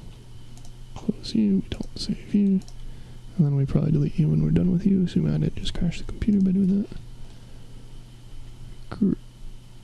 Oh, what the fuck? You didn't even select all of them. Whoops. Awkward. No. Okay, you know what? We're just gonna trash. We're gonna trash the old version. We don't need it anymore. It's fine. We're good. Yep. Just like I intended, baby.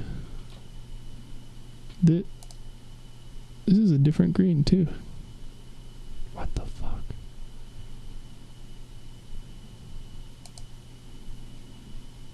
Okay. Maybe we shouldn't have deleted that other book.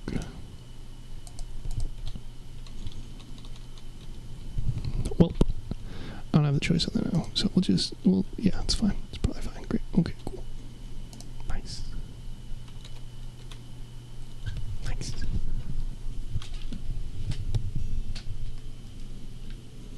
Alright, so...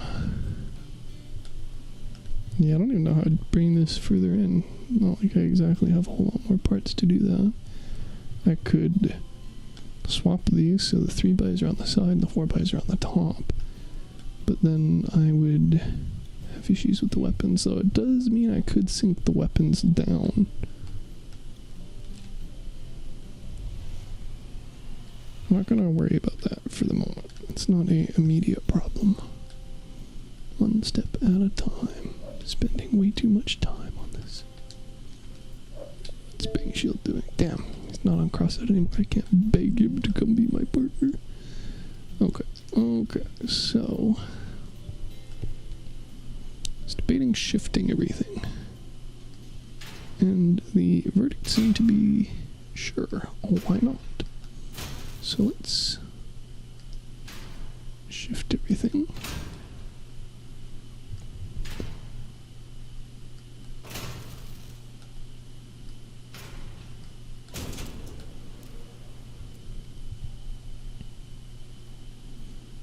Actually, you're probably going to be problematic if I do that. Does the whole thing fall apart if I don't move you two? Well, honestly, at least it'll be a little bit safer. I can shove it back if needed.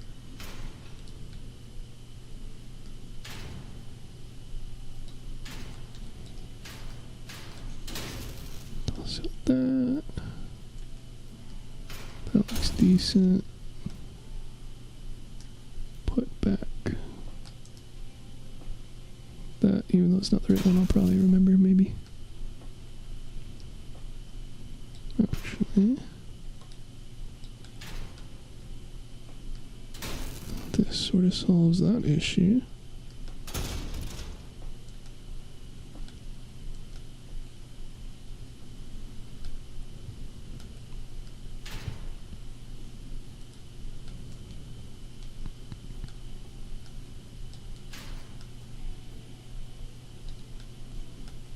It might not need to be pulled forward at all. So we could fit you.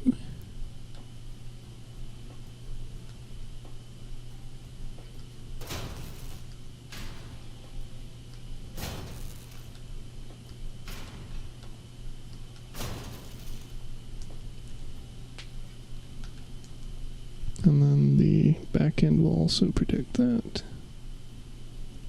While I hate how it, like, if I could just put it there, that would fix, like, half my issues with trying to bury these ammo packs on, like, half the builds. But I can't. I'm not gonna do that, even though it would fit nicer. Because then I can't put the back end there. So, let's do that. These are probably realistically less at risk of getting shot if they're there, so it looks like they just blend in with the cabin, but whatever, leave the gap at the very least. It also means that they can't be, they won't stay on if this gets shot off. Sorry, if that's still there when that gets shot off and the back end gets shot off.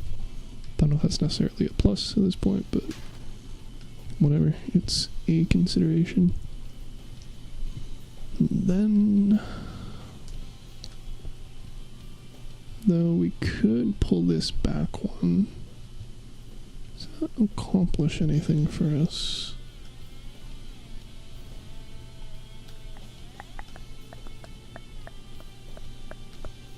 It very much depends on where these want to fit.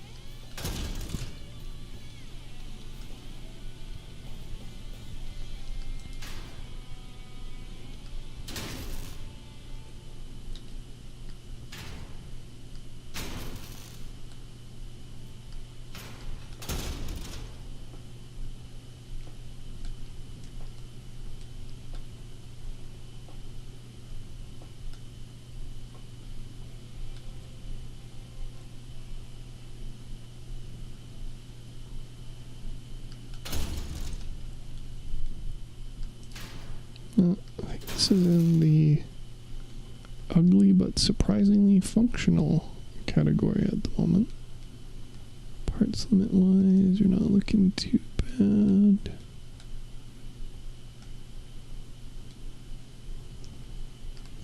That's not going to fit there nearly as well though.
Well, this does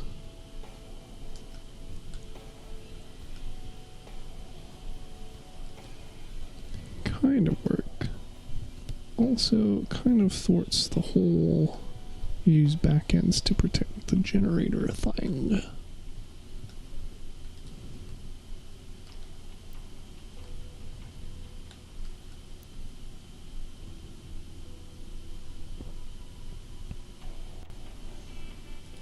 But it certainly does protect the modules more.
Would be nice if that all worked.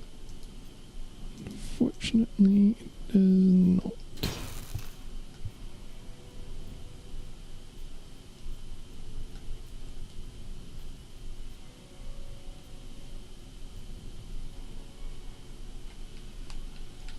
Unless I want to pull that back by one, which I don't really want to do.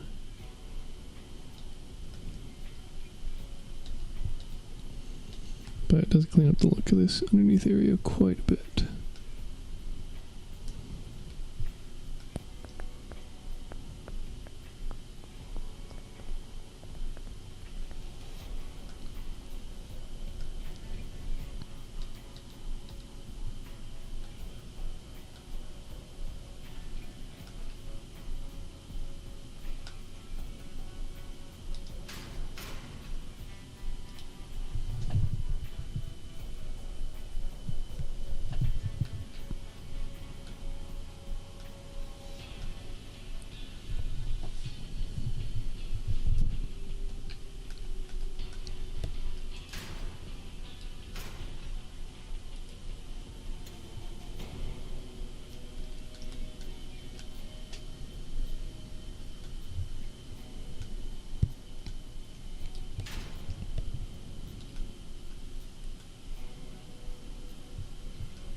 I feel like I'm missing something. Something clever.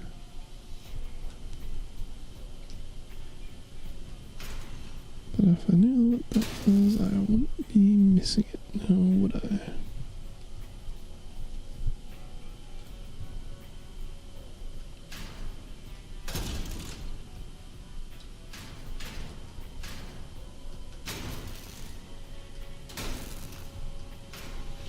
Hey, what?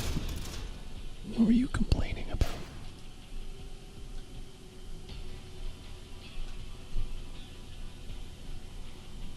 Well, damn, I'll fucking take it.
This doesn't get angry even if it's actually over, but doesn't recognize the thing on the ground. It doesn't recognize some things, but at least it does do that.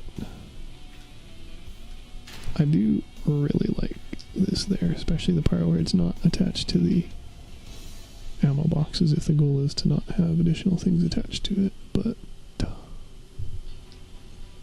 not so much a fan of having the generator otherwise. I think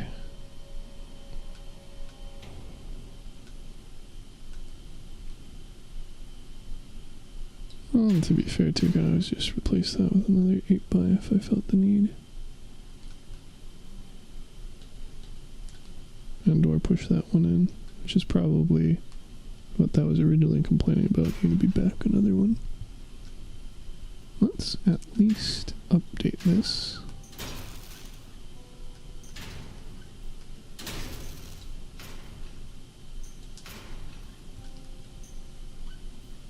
Because this is, I'm liking this a lot right now. Guess my intuition was right. Or something clever it's called. Just do whatever it is it needs to do in order to actually listen and go there, because it actually does fit like you thought it did.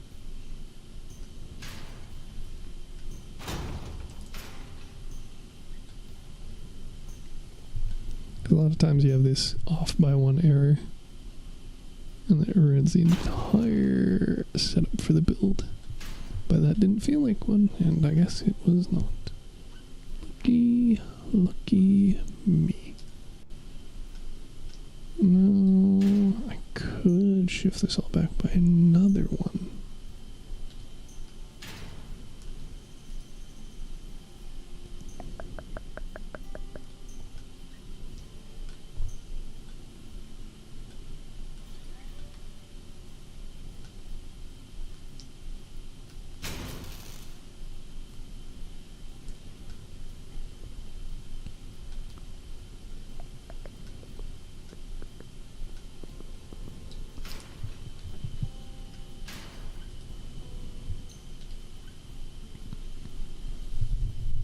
I don't need to.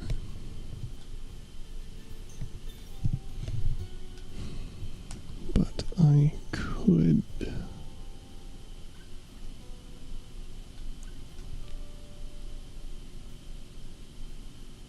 Doesn't run. Anything that I think of other than the nice little ramp off thing here, but it's hardly the worst thing to go and ruin.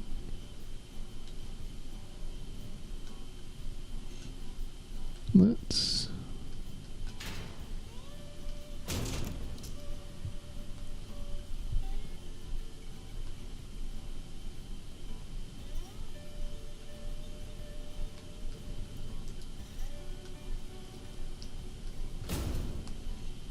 save this. Unfortunately, we're still definitely hurting from the whole having to put an extra piece of armor here thing.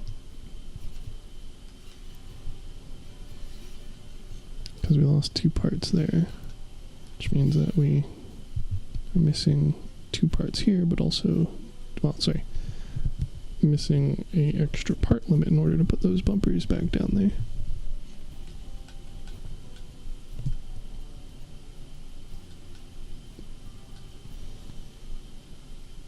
But so far most of it has gone really well, all things considered.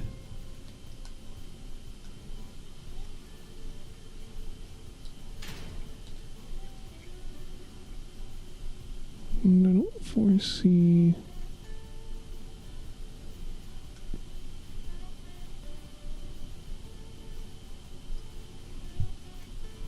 issues with shifting stuff, but I could be wrong.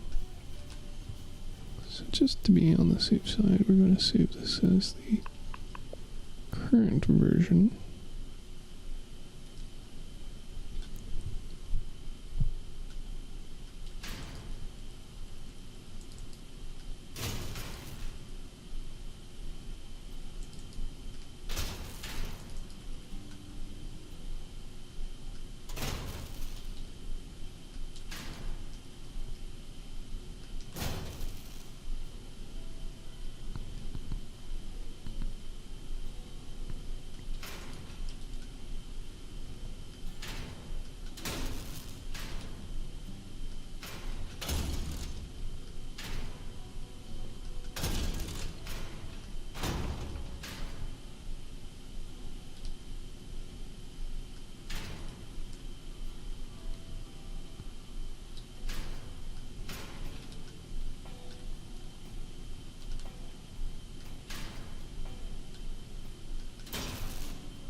And then if we end up having issues, we can shift it with these getting blown up because they're still attached to things while the other parts are gone. Then we can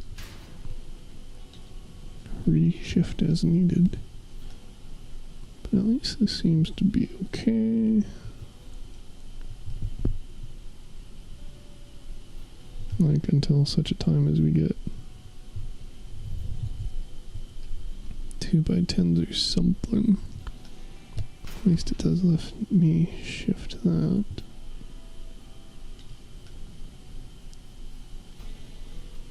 Covers the bottom a bit more nicely.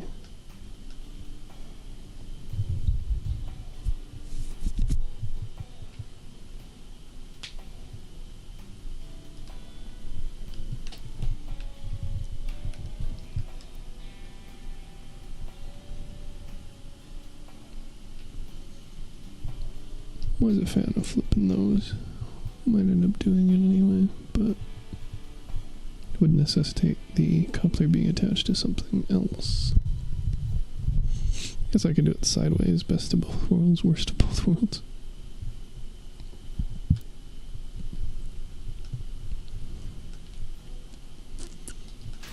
So now that the frame issue is theoretically fully dealt with,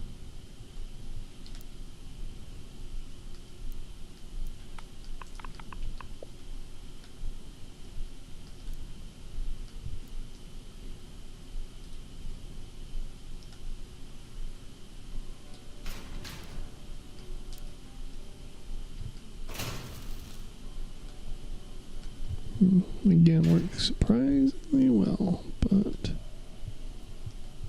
not quite well enough.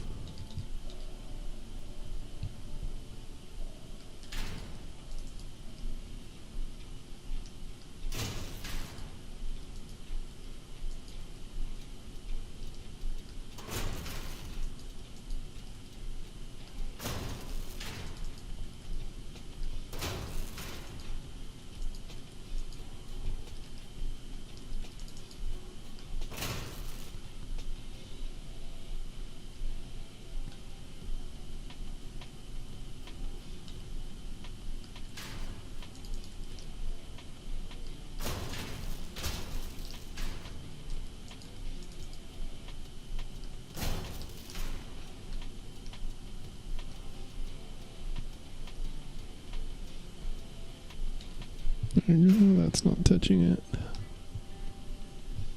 So we have a bunch of frames that are, but if we want, we can replace those with these.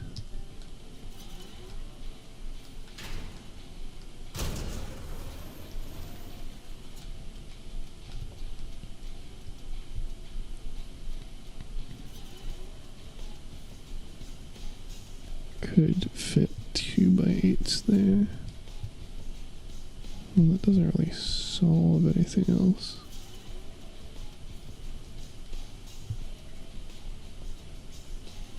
Could also have gone the other way and pushed it up, and then had a gap of 2 there. With which to accomplish what?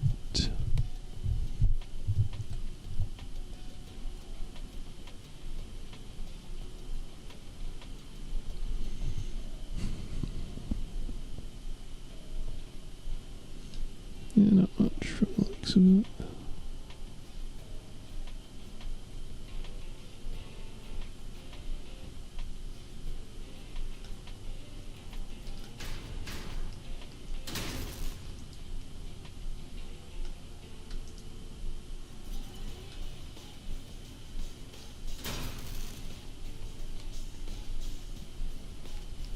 Doesn't really do much.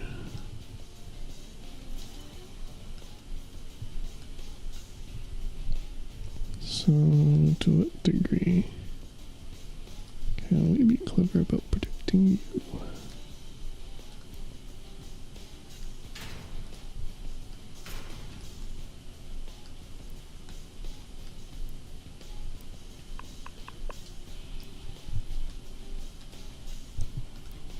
Because we can remove the elbows for the part limit if we absolutely need.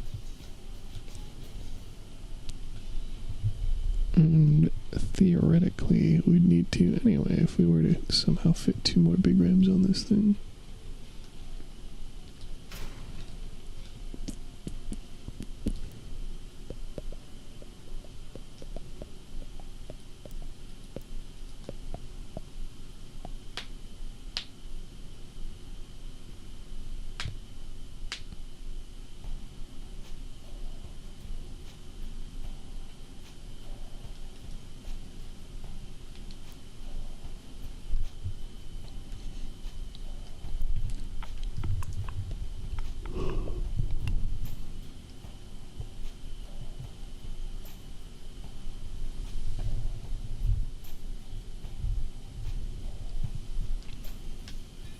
Oh, hadn't even considered that plus that. Let's see.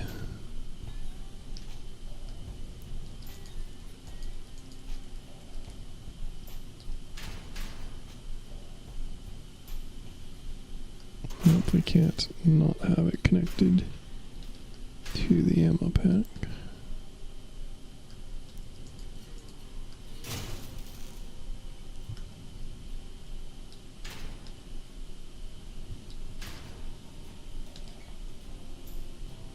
Identical overall durability.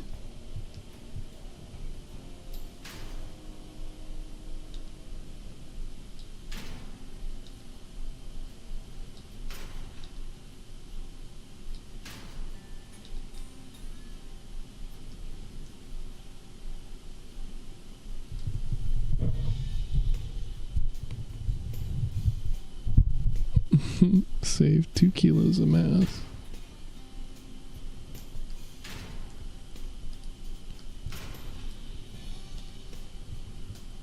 Looks decently better.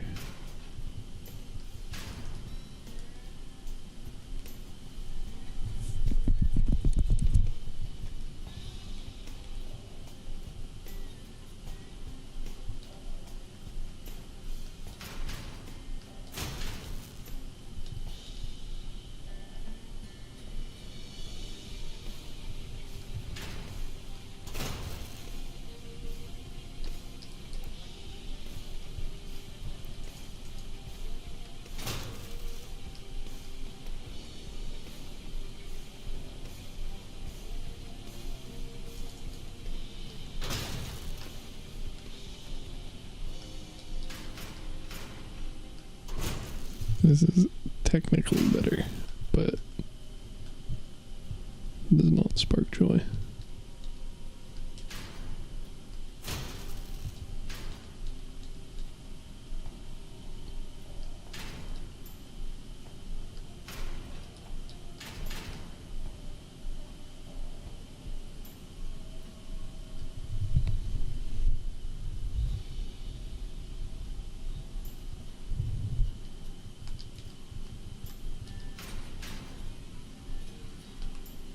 Again, we'll see how things go with the whole durability of expanded ammo pack.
I really don't think I'm gonna be able to get 2 more legs on this guy.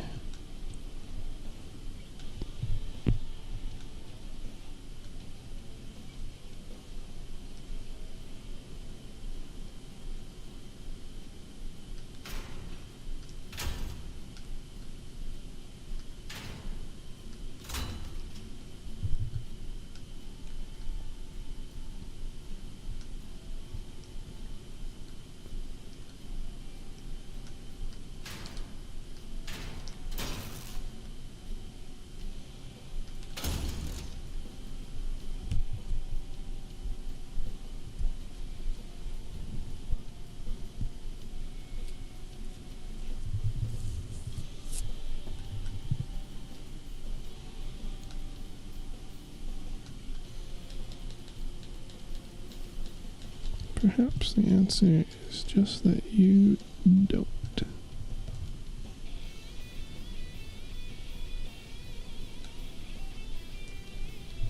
You're just dealing with what you got.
Oh, we already actually are mounted by more health than the weapon itself.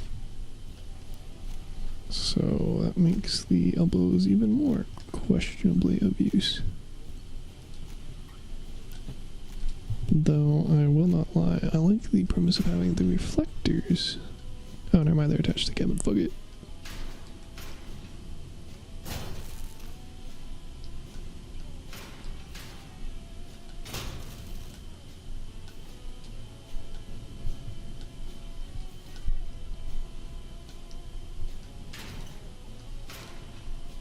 Well, you're not, but whatever.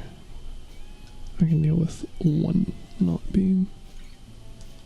Plus I'd have to shift it pretty considerably. What, 3 pips back? In order to do so. Yeah, it's not gonna work, I don't think.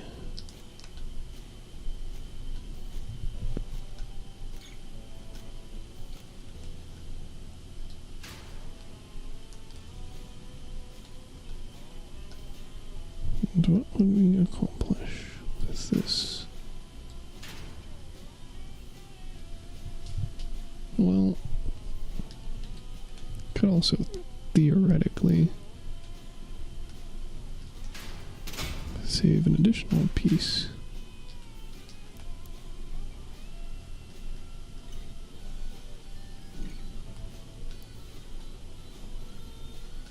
Though I'm not too much a fan of that strategy. Not even sure it would work, honestly. But it does double the effect of Dura.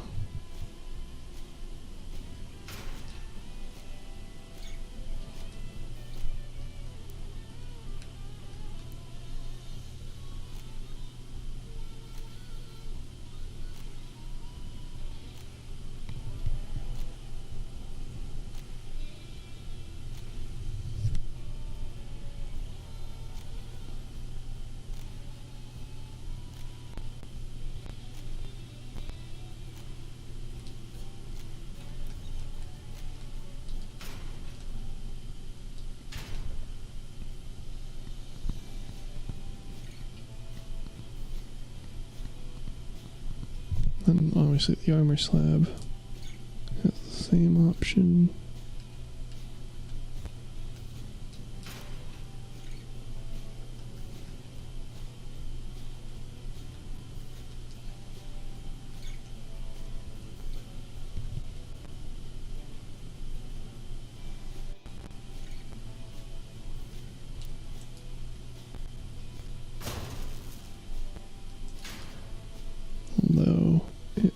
actual core part is a lot more vulnerable, and if there was heating, that's what I would be concerned about.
See, am I missing any obvious alternatives?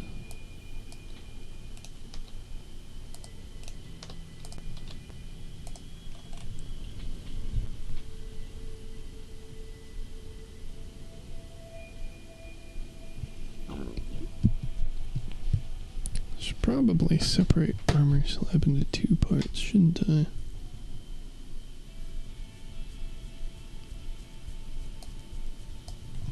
Probably be wise.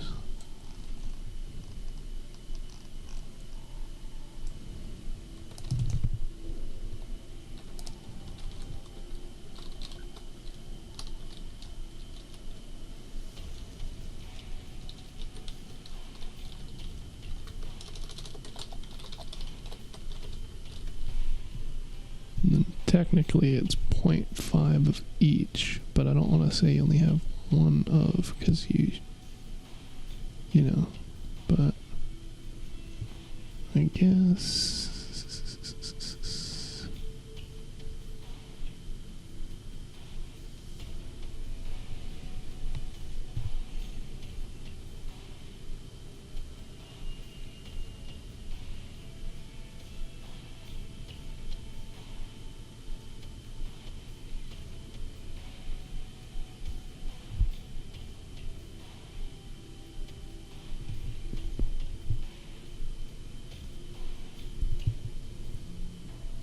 could do an if statement, specifically if I call up armor slab, make the count 0.5 rather than 1.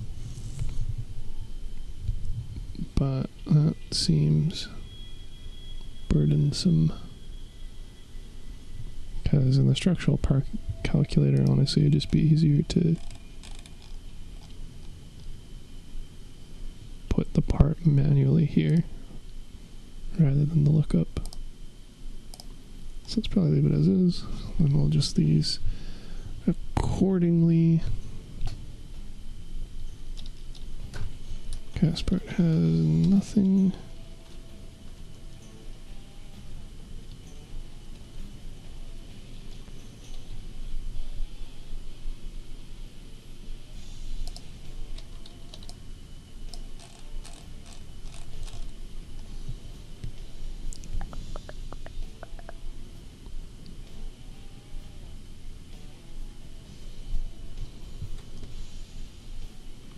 I think the vial's gonna fit there.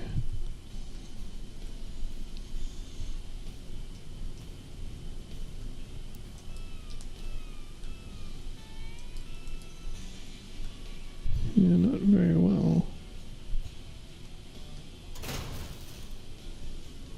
But 280 health is pretty spicy.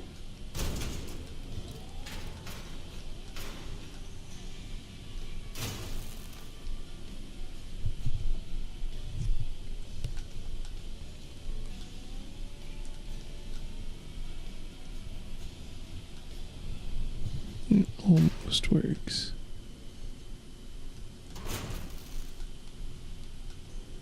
Well, that's risky, but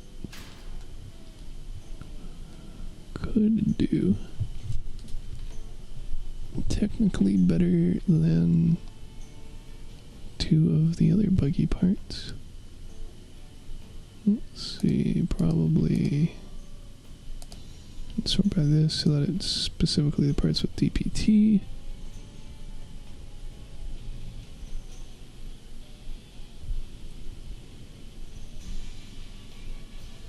Yeah, most of these aren't going to work. Shame that the trunk has the same durability as the floor. Like, I'm not saying I necessarily disagree with it from a balance standpoint, but it does have a 2x2x4 footprint. So it'd be nice if it was at least halfway between that and the, you know, like running 2 of these, or 1 of these is at least halfway between a thing that has the same footprint and this, which you'd require 2 of in the same space. Well, we're probably not fitting that. Give it a go. Radiator grill is technically just a downgrade from what we were running. Buggy corners are a downgrade. So otherwise we can look at our landing gear, which to be fair I haven't used a whole lot of because of the super awkward shape. So it might be doable. Catheter probably not, because 60 durability is a lot, but not better than what we're currently running. No idea why these are here rather than in the Nomad section.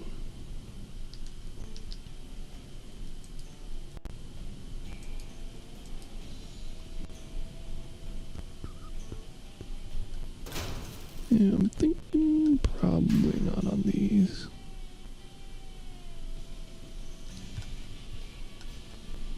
At some point I'll figure out some clever use for the shape otherwise. So vial is an X option, Saya, but the Saya isn't gonna fit. I don't think, because it has a fairly large top.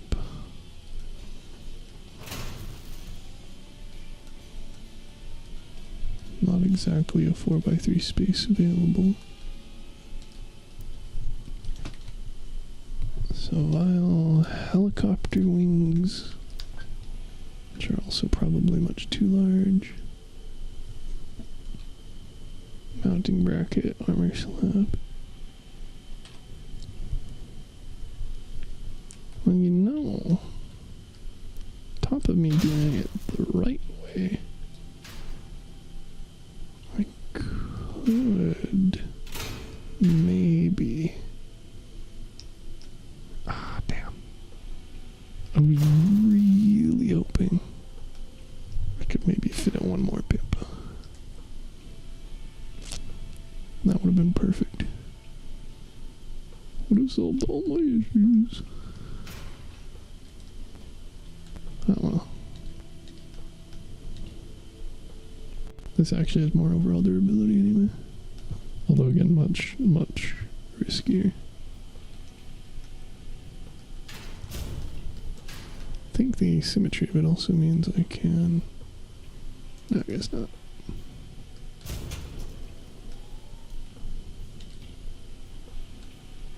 Yeah, much as it's probably a bad idea to do like this, I kind of feel like it's the best solution I've come up with so far as well. Because I can at least throw back ends around it.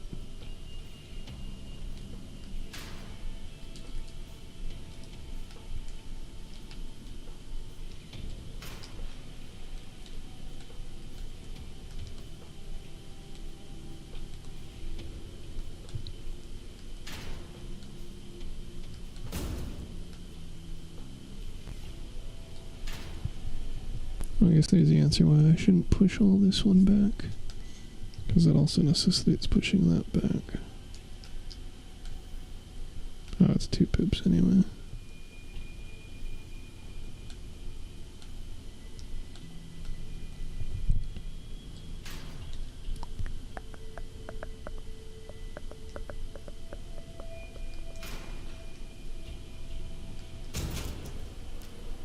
Could theoretically back end this side, but maybe we do just need to find modules someplace. Why is my power limit so high now? Alright, because the elbows. Let's see. Probably a while since we replaced the vertical. Yeah. Maybe just tuck these in on the sides. Not that Pegasus is very willing to do so, but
let's see first off to how well the thing handles its Jenny popped.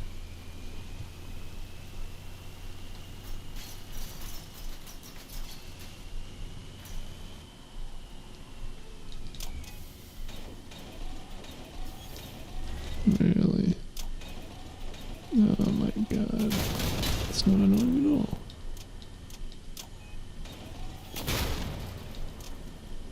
Well, that just blew it up, which is what we want, but not quite what I was asking.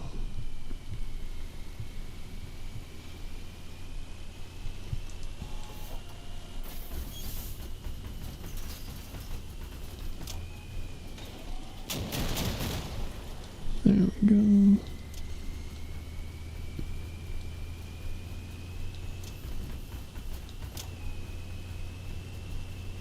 Well, decently. I think the ammo packs are probably gone as well. Kind of hard to tell, but don't think they would have survived that. So yeah, build can at least live that. That's good to know. Good to know the vial does its job.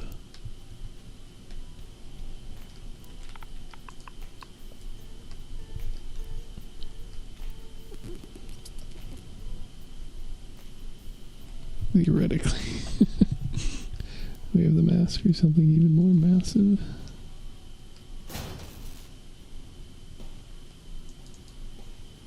Oh, no, we don't. That was a lot. Oh, actually, maybe. TBD. Yeah, no, we have the mass for those. I mean, not on this particular build, but if we had the tonnage. So, technically possible. Currently unwise. Good to know for future reference, nonetheless. Yeah, like, I like this. I don't like this, but I like this.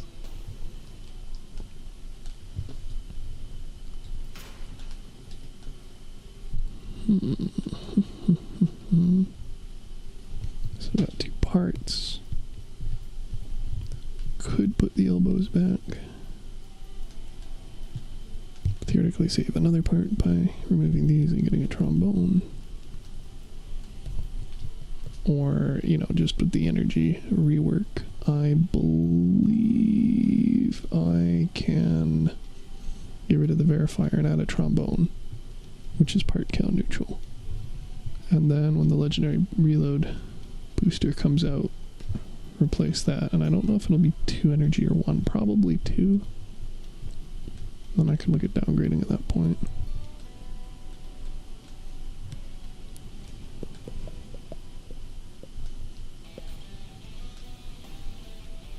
So we like that. Can't really shove it any more forward, but we do really need to protect that. I mean, theoretically, I just put a single piece of armor there and call it a good day and hope nobody shoots it, but it doesn't feel like a very safe strategy.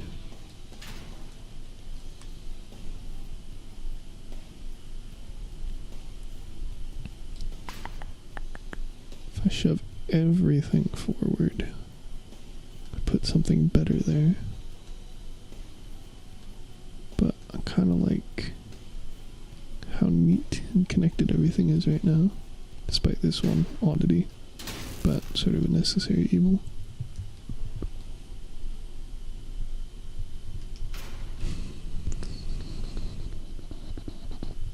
Then the other question about our good friend, the theoretical additional legs, but no, I wonder, are you better off? Probably, at least for the whole not blocking while rotating thing. And then at least this side would have the connection there.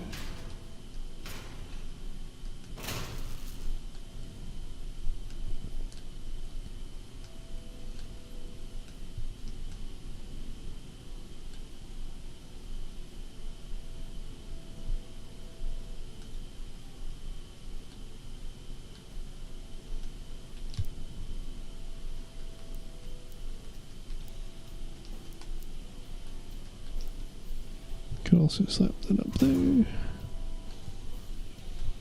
I'm not too concerned either way.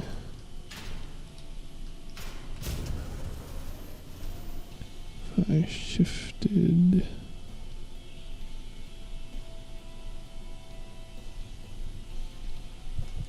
I don't want to shift it back up. Kind of like this. But if I shifted it to...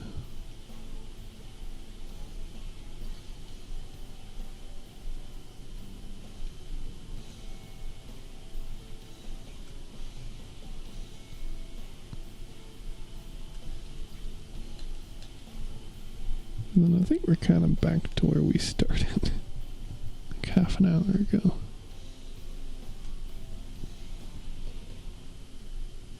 But considering everything else, not totally opposed to it.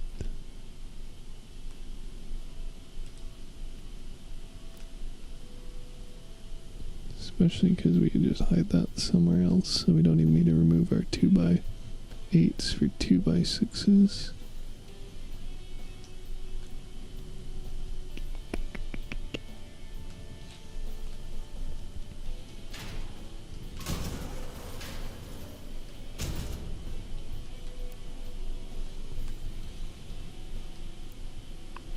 I'll just iteratively get there at some point. So if I undo even more of the work,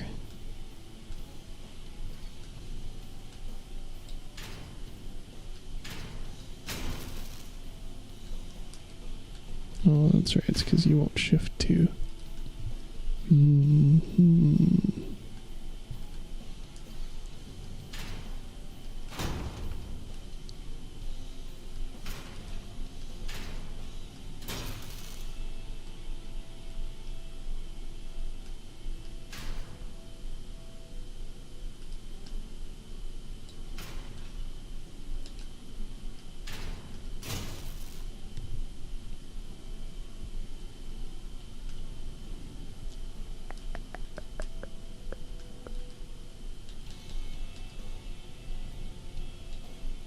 new plan, we shift 1.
Then to a certain degree we are back to weird ugly gaps.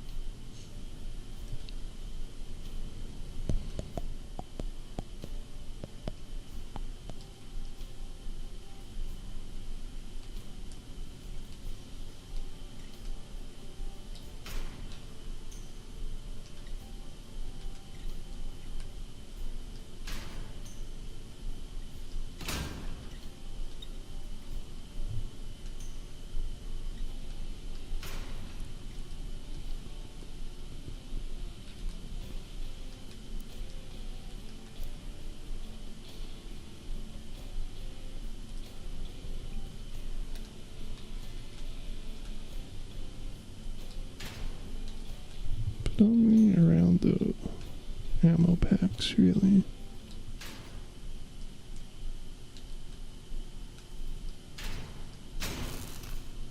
One right there, I guess. But we can solve that with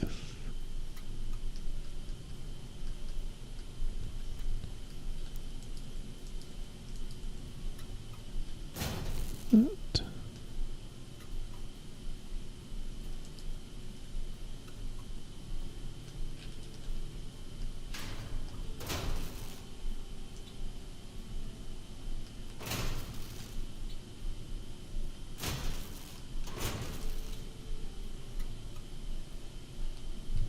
No, then we have the same issue, don't we?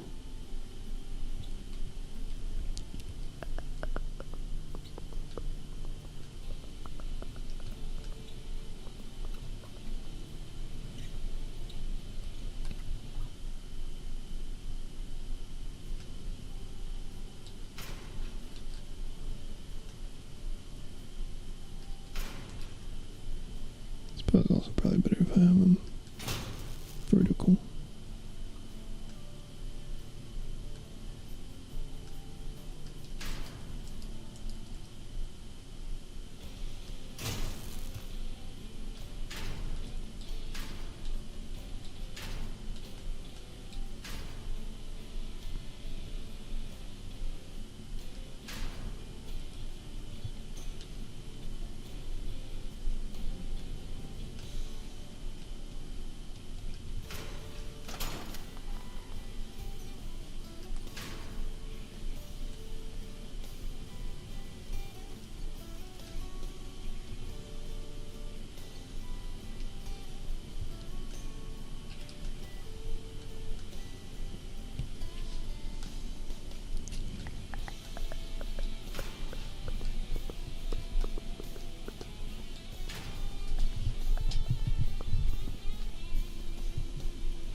We're just kind of going in circles, aren't we?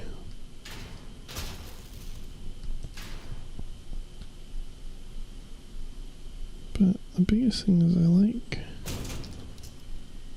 the back end wrapping. I like the alignment with the ammo packs.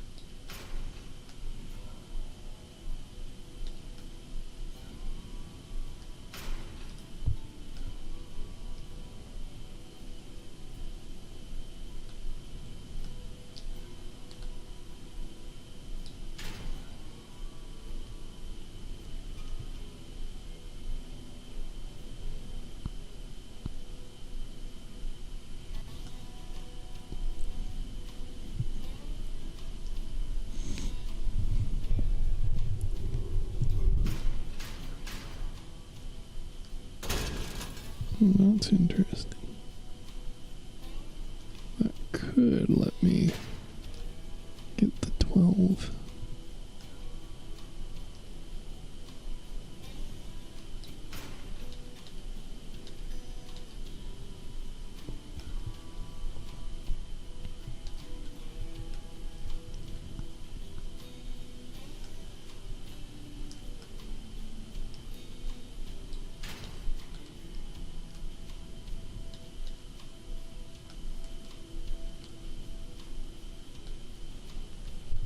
There really is no way to guarantee that people don't just shoot that.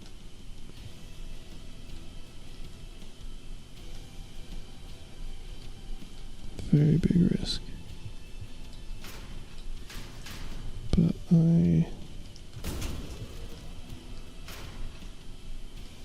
can't really protect these much at all if I do the other configuration.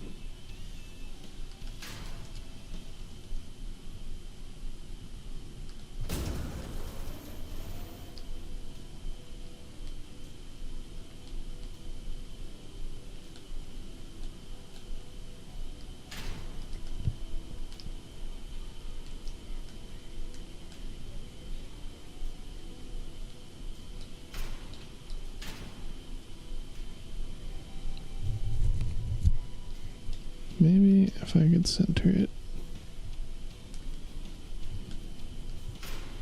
that would be decent, but I don't think that's quite an option either.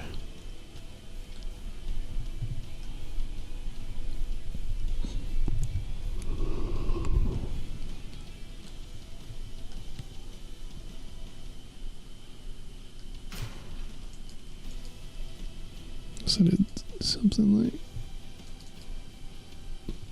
No, that wouldn't even work.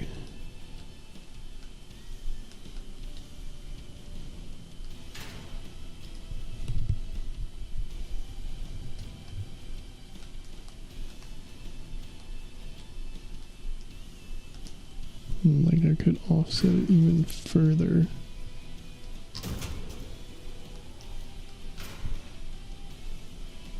But that does nothing to avail me of my concerns of the Jenny taking off the modules, and it doesn't make it any easier to armor.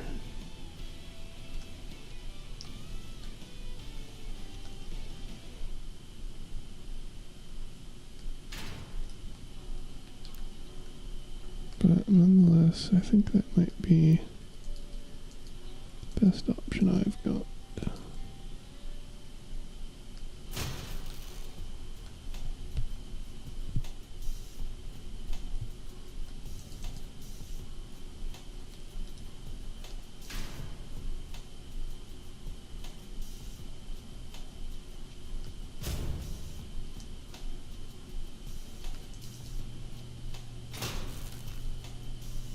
Until such a time as I am proven otherwise.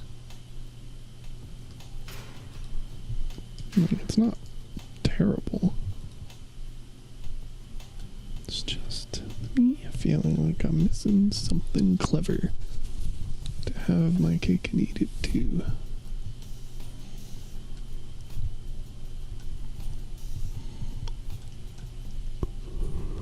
Ooh, I still have parts. Well then.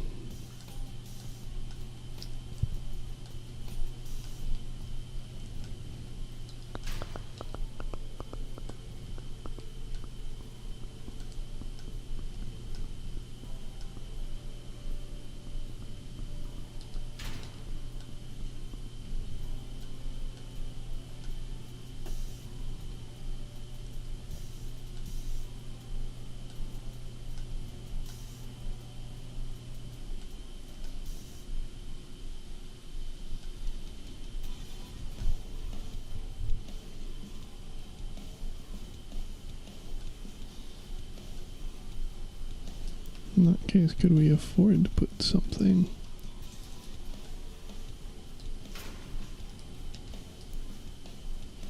silly back there just to protect it?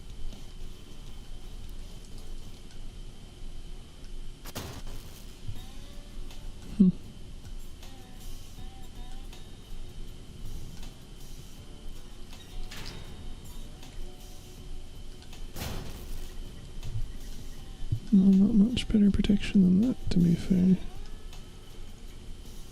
We still have a need to fit the Pegasus somewhere.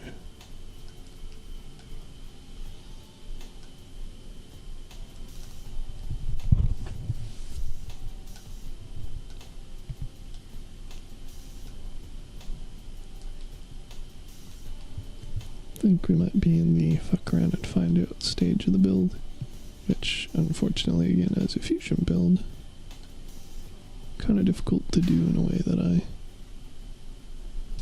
am certain is going to be true to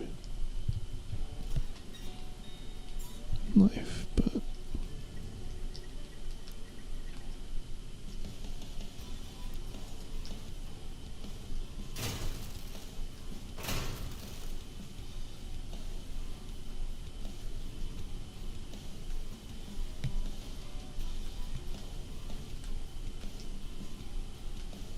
can't have it all after all.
That might have been the clever answer I was missing, but even then it doesn't exactly solve all the issues, does it?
No, this is not an answer that I hate.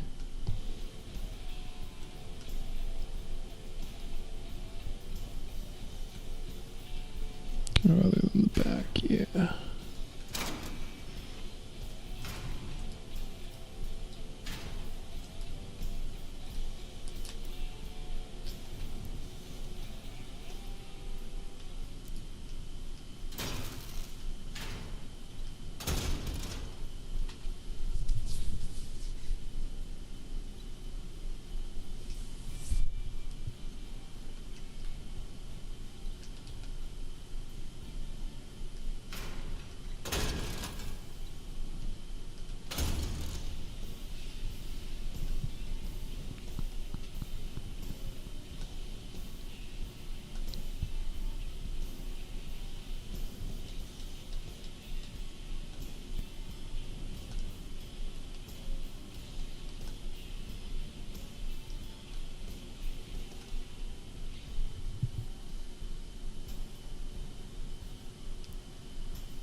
Okay, after all that, I think that should be good.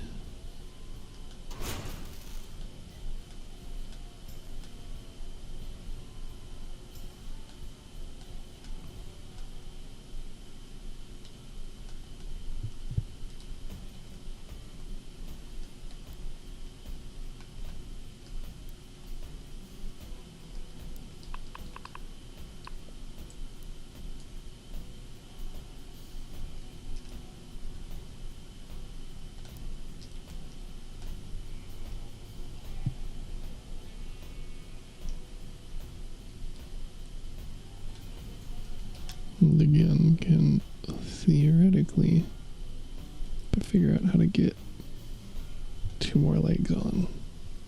Upgrade those to train plows.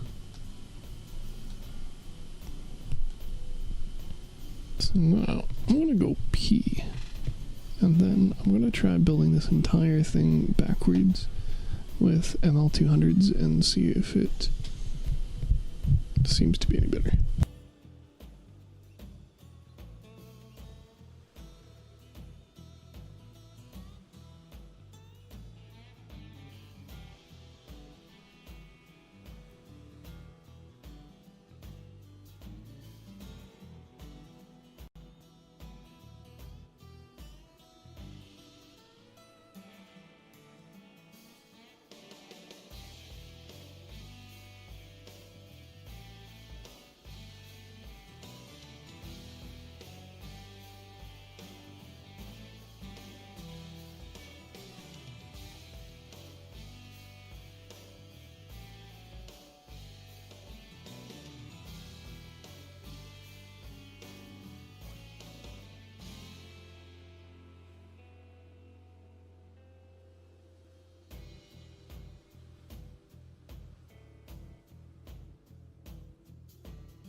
I can't tell if this actually works or not. Guess the frame placement shouldn't change for the ones here at least.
Well, this looks like this might have been largely ineffectual due to making the frames that everything else is attached to being the ones at the back rather than in the middle.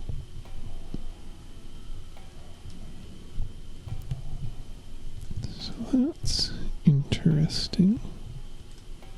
And I haven't even swapped these out for ML200s or... Here it is. Which was also something else I was interested in finding out, but this might be a bit of a blocker.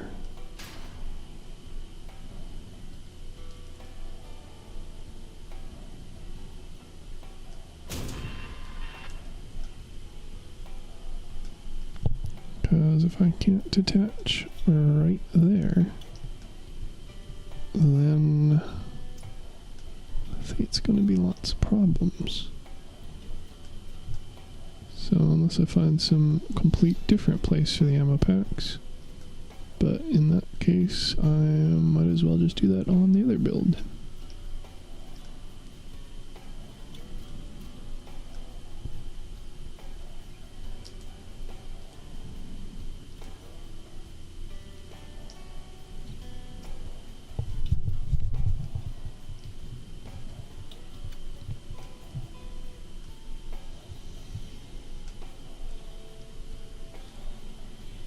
Okay, well, at the very least, good to know, I suppose. Also would make the back a hell of a lot easier for extra legs. But I'm not going to have my entire build dependent on not getting shot in the ass. Because that seems like a fairly unreasonable thing to depend on.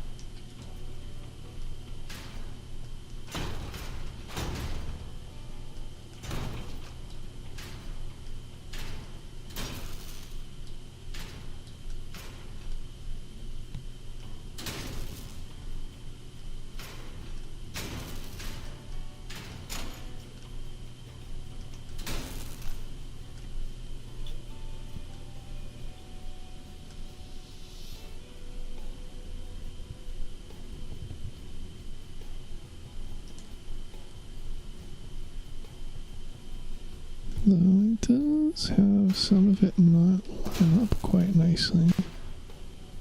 I will give it that. Let's see what we can make of it.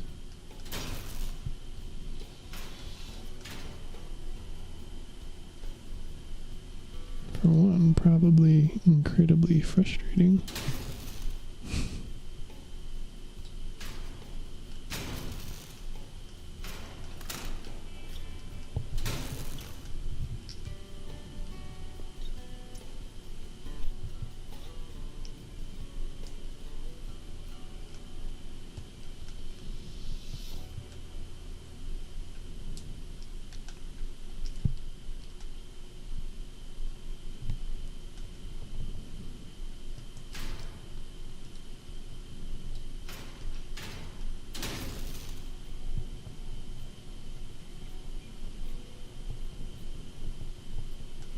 Yeah, I would probably end up with a central 8x4 that everything's attached to that way.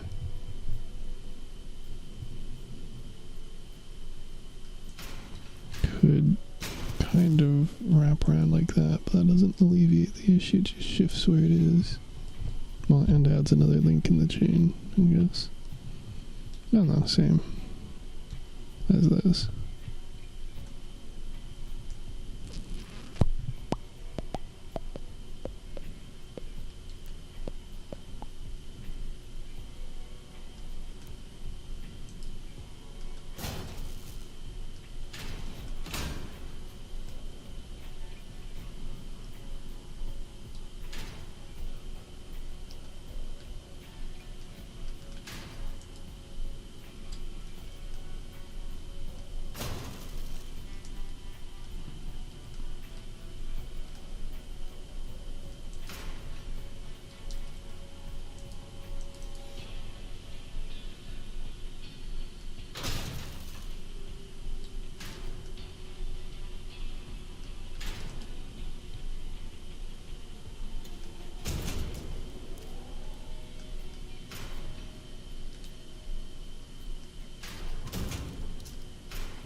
quite a roundabout way of doing that.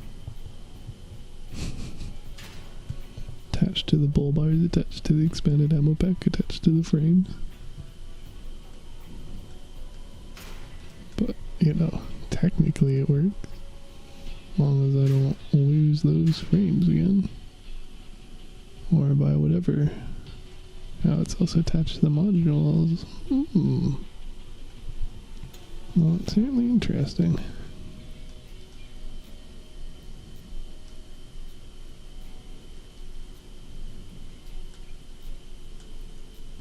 And we could fit a big ol'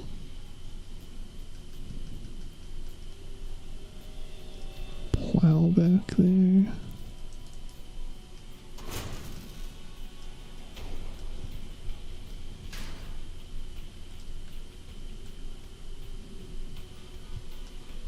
Question where I fit the Pegasus, because it was in there and definitely won't fit now.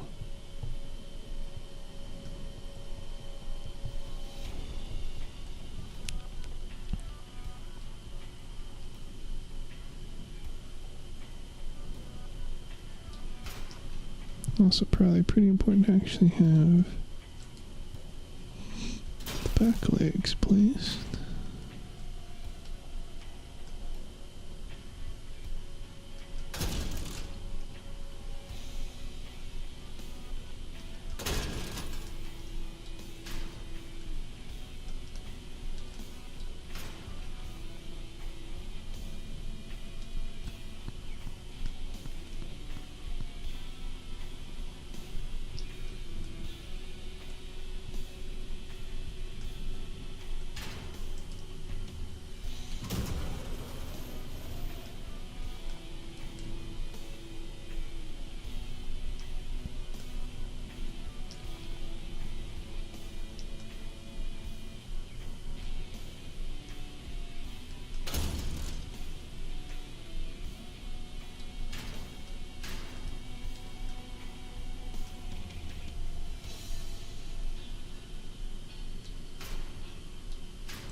Yeah, I mean, I like this in theory.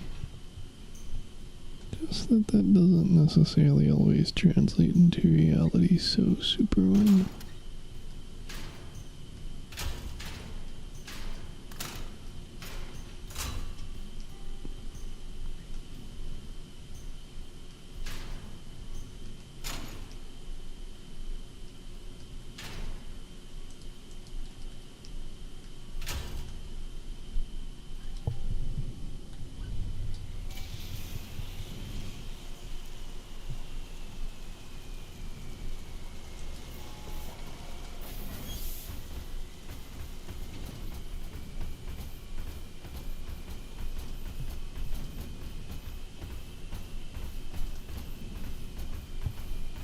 But other than ease of use concerns, like, this does technically work better. Or rather could. Not necessarily guaranteed, but I mean, undercarriage is definitely a lot safer. Easy enough to add the extra legs.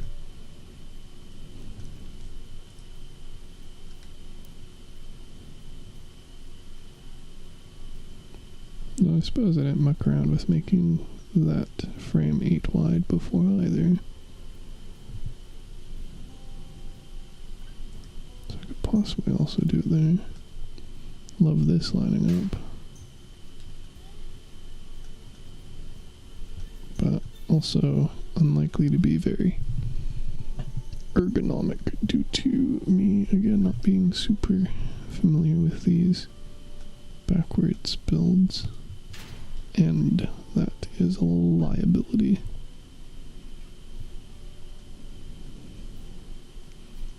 But it is cool. I just think it's not quite cool enough to be worthwhile pursuing it this way.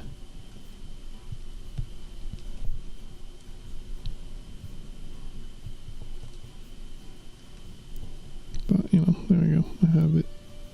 I have a build version of it on video somewhere if I ever decide to renege on that.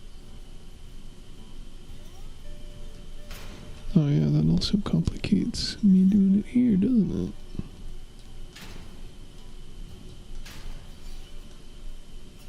Well, then.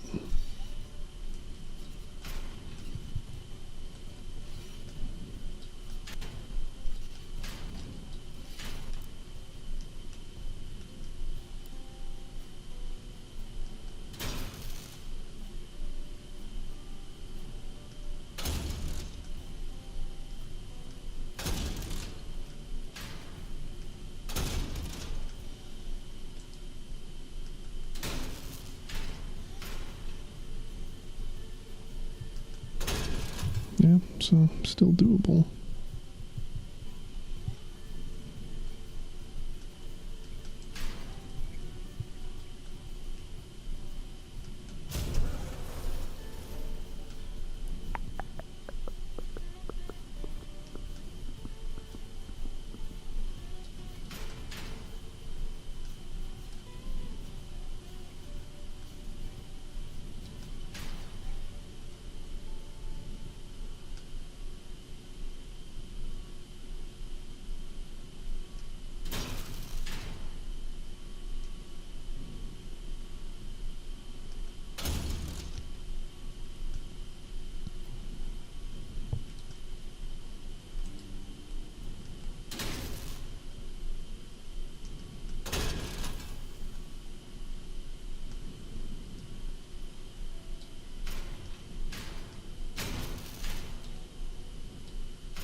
That explains why I couldn't move this part any further forward. Not quite sure how or if I would be able to reduce that part count further though. Because I need 2 more.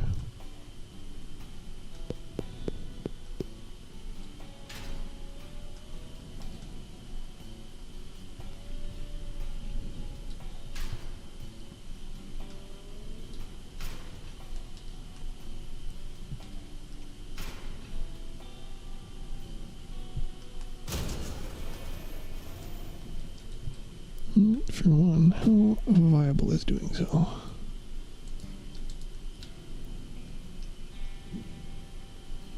Decently, more so for whoever managed to stay him at 750, I suppose. Bangy boy still on?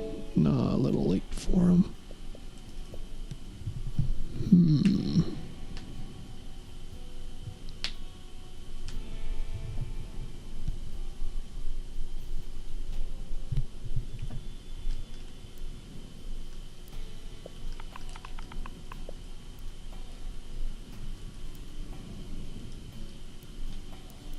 See if we can get lucky though, I guess.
Well, I guess that explains why it's going for that much.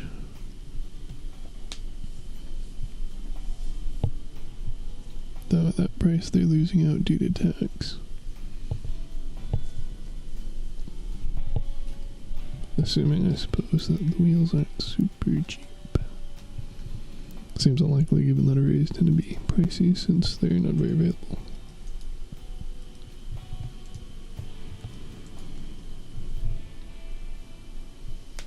What do we have on that? 200 for 2. Yeah, it looks about right.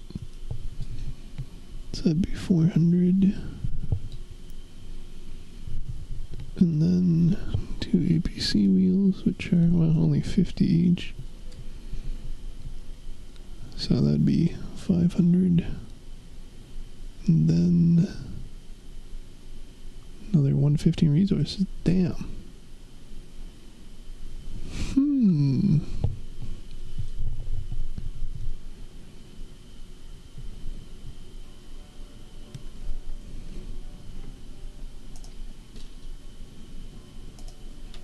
So we could feasibly get it for 750.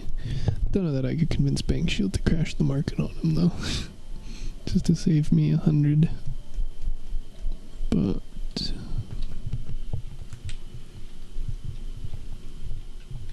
I do like low prices. Hard to argue with those. Maybe, I mean, it's not like I need to immediately use this for anything. I suppose I could just wait and see if the prices drop further.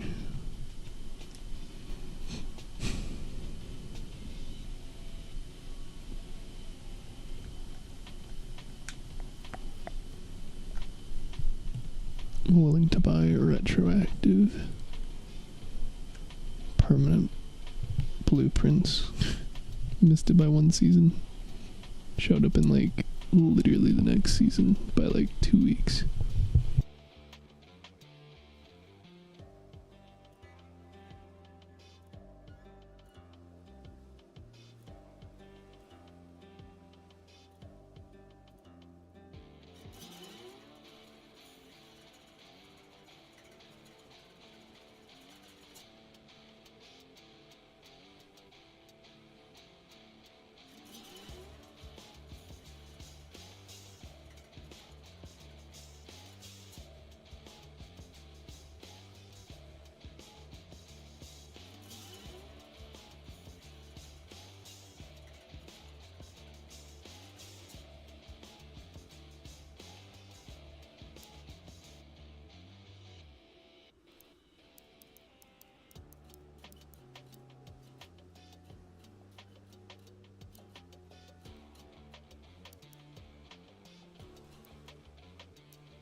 That's supposed to be 52, at least for the time being. I theoretically only need one more. Even just fusing them would bring it within like 900 before getting the engine fused. Don't think I would be super likely to go down that route, but technically an option.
Well, unfortunately, it doesn't look like I'm going to be taking that into patrol. Don't know that I consider it a super good idea to do hard, and I hate Fortress, so let's give this a go, I guess. People are on it.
Well, turns out if you do a medium raid and your team hell carries you, pretty good build. Fancy that.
That awkward, definitely referencing that.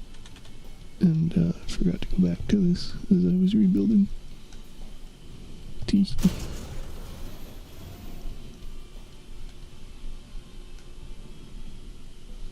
But I realized that with that frame connected there, I actually have a gap which I can connect stuff to. How exciting.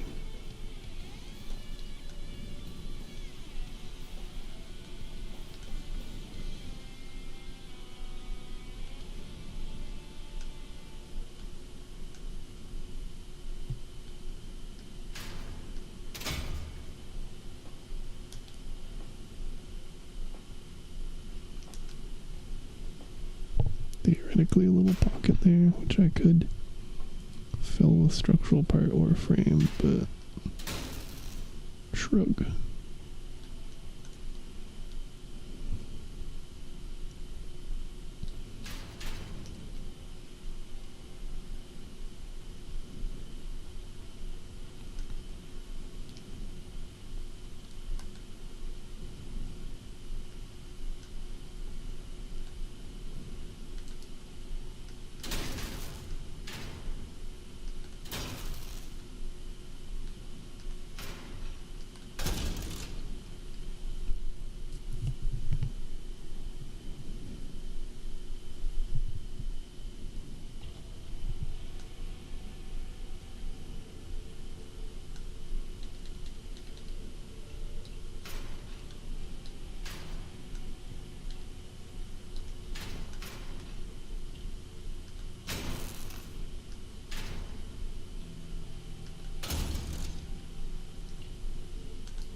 I'm willing to buy 12 wide frame.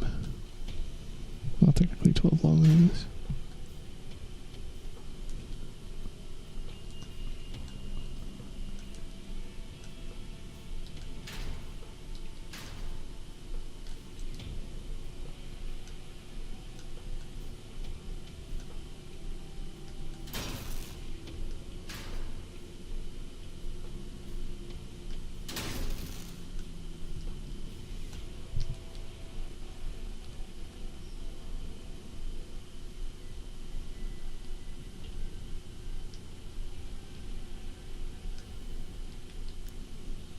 It doesn't technically worsen the issue, but also doesn't really improve it.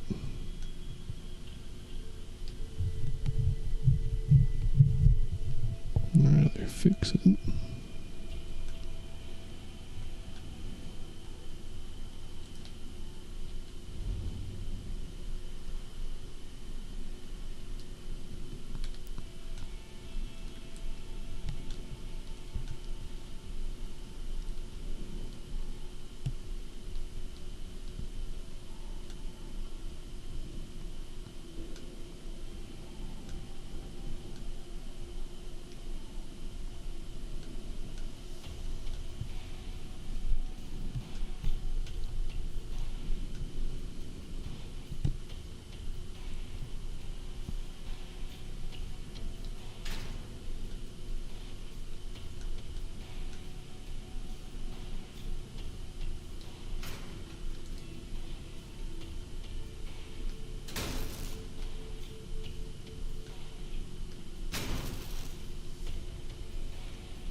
I'm not 79, just misread it.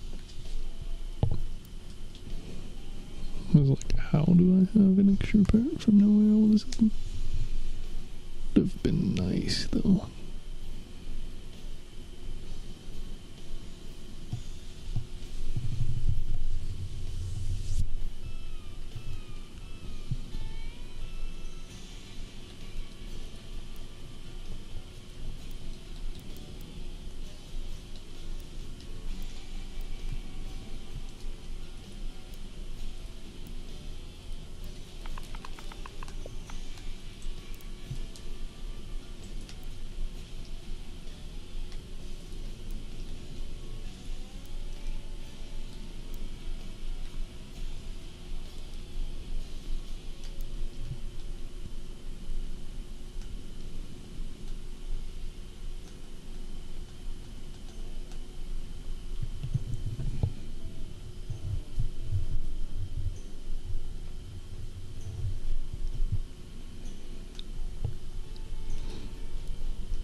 guessing an easy, obvious answer again.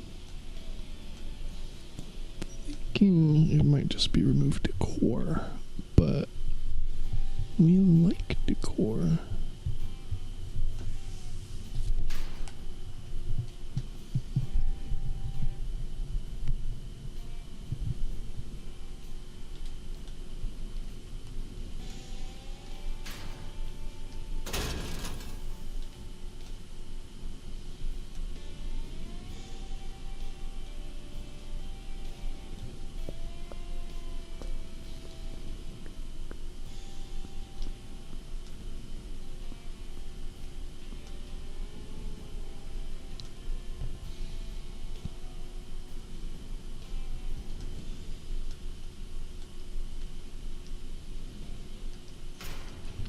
I also don't like that sticking out our ass, but I don't exactly have the parts limit or mass to throw more pieces down. Especially again with the limit of what I've still got for large pieces with so many on this build.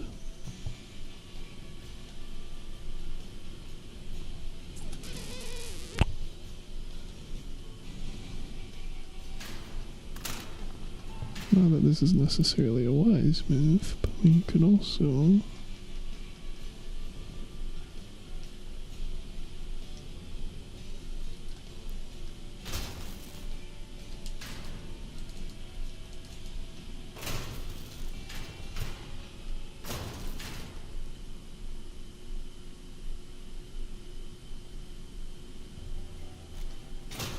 do that for the aesthetic.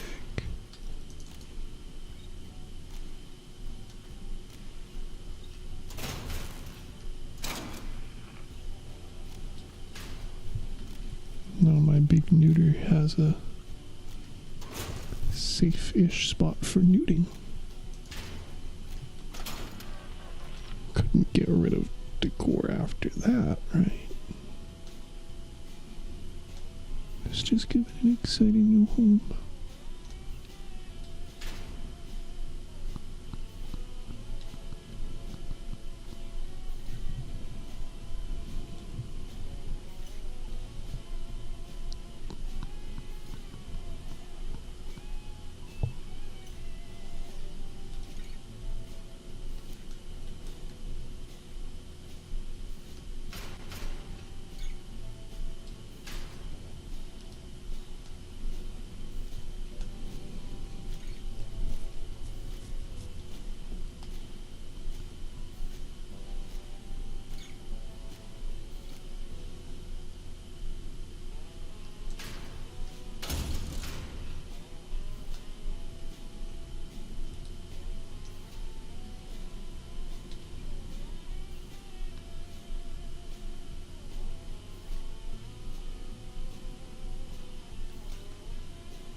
I guess the holograms aren't really gonna be seen that far front anyway.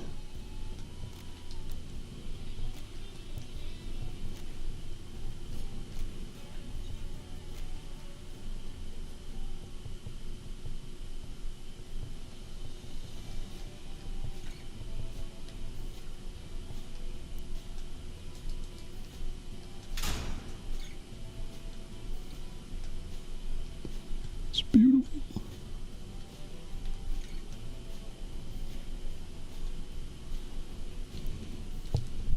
Boom, filled all that space. Glorious. Wow, that even has more durability, but I mean, they're both going to get shot off in one bullet anyway right there. Don't suppose there's anything.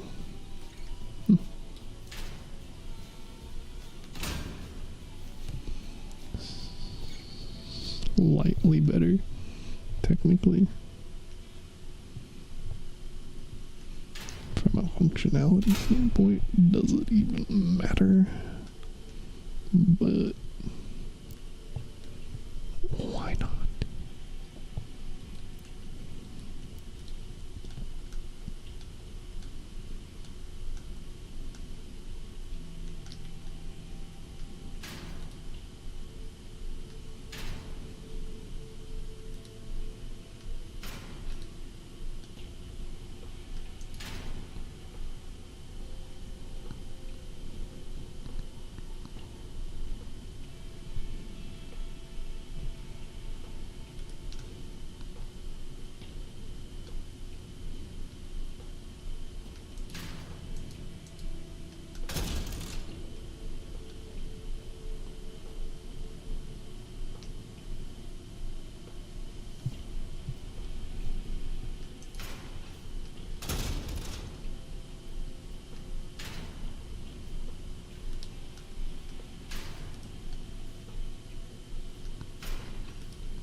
Wow.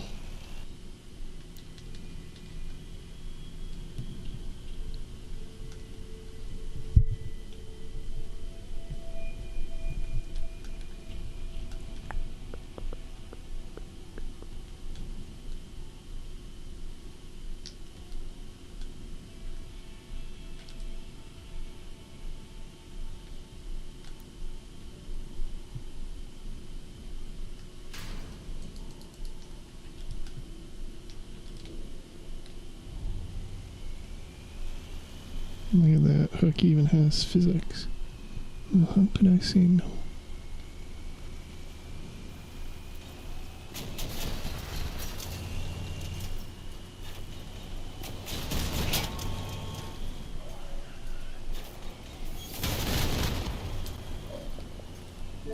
Damn, Reed. So much for going to bed soon.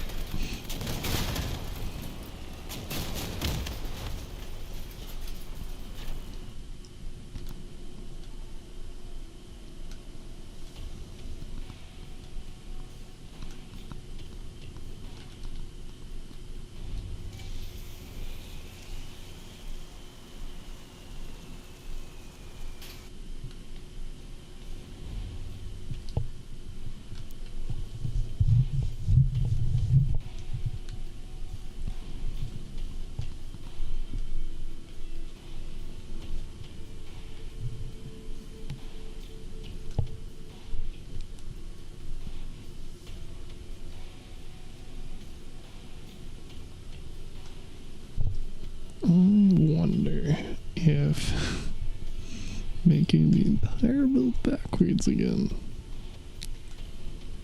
would solve any more of my issues. Seems pretty unlikely, but is possible.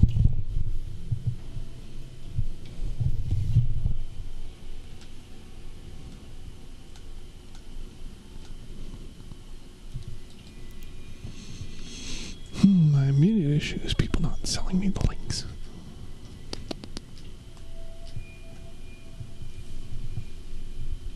Oh well, can't really fault people for that.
I guess this version has the same issue.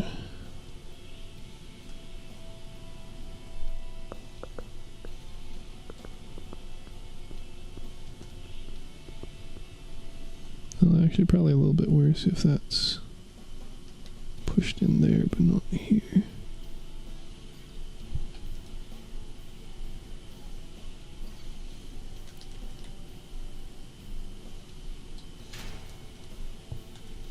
Oh, well, to be fair, that's a non-issue. Oh, no, it totally is. So that's my connection point.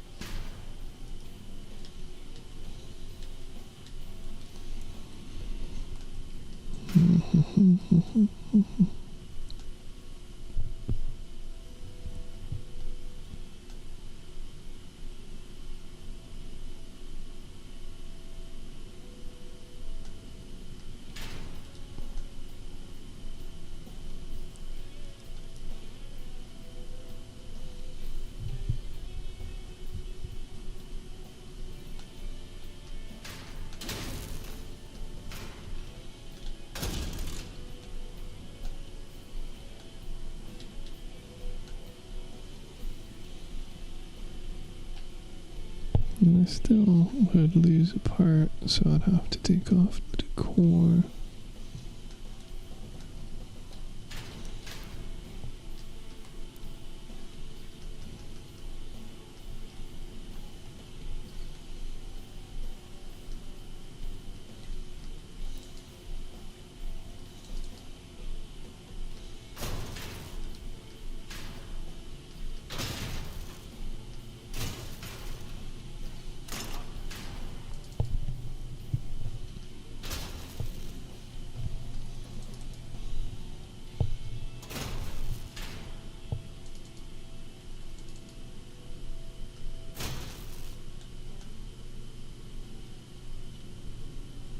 If I want to spread this out further.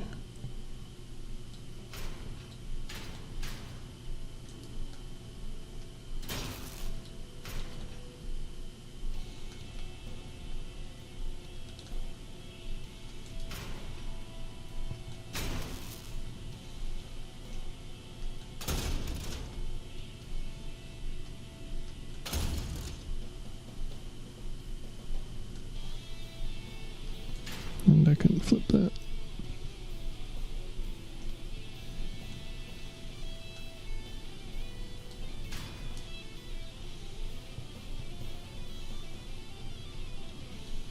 And I couldn't attach that directly to cabin.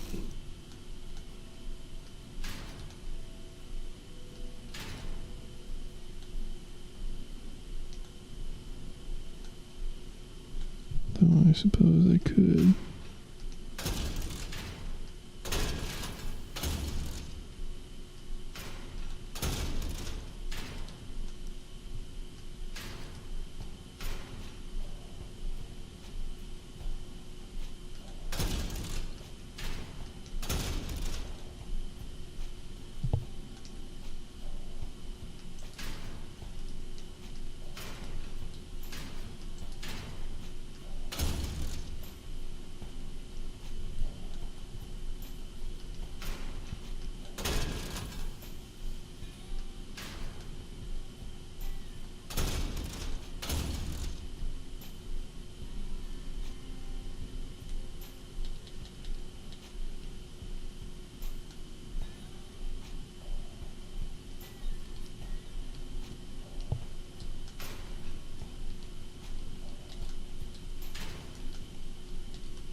those technically save a part per side, so 2 parts if I do it that way, but not so convinced that this is any better. Oh, apparently it's not connected to cabin, so it's definitely not better.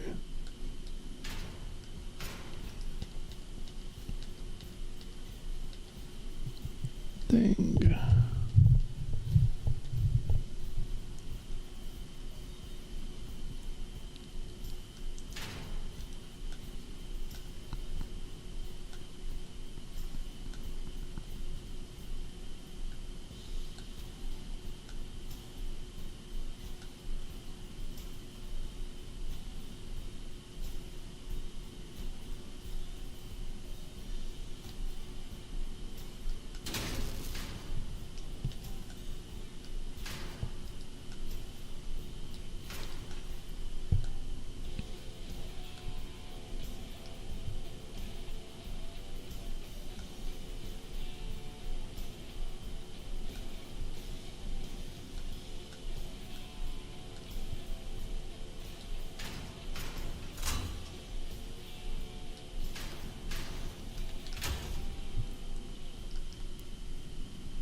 I'm not entirely certain that this is any better, but I also don't know that it's really any worse.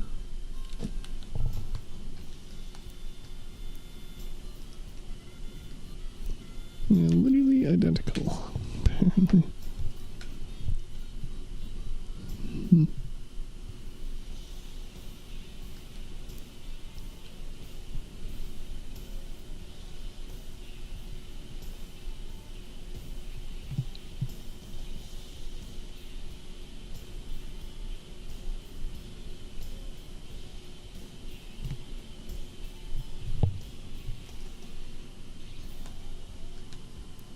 So I think, well, that's good to know that I have that as an option. Maybe just stick with this.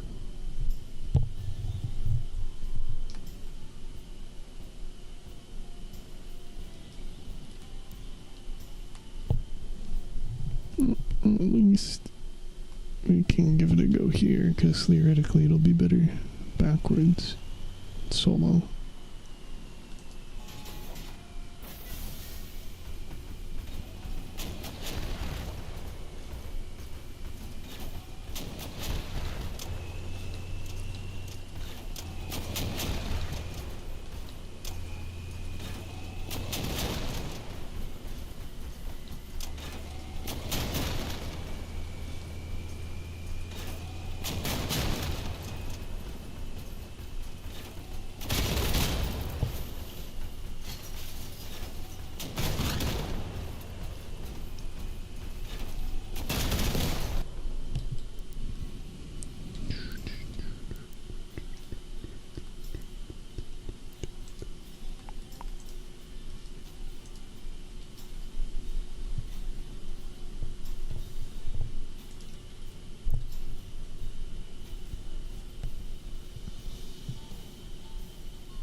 Well, this would almost work if not for that vial requiring another part.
If I pull this out, then I basically have what I've got on the other build.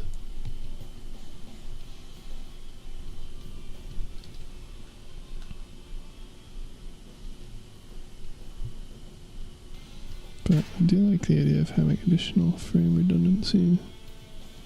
Though I guess it doesn't matter for the actual forward-facing ones, which are the ones that are at greatest risk.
least these have frame redundancy.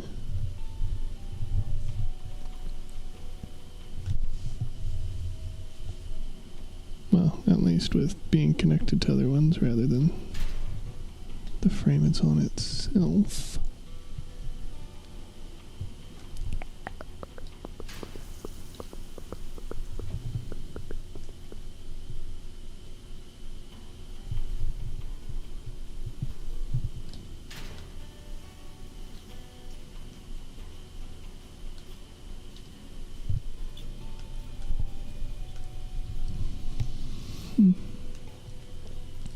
Certainly mixed feelings about it, but to be fair, if it prevents the expanded ammo pack from also blowing up,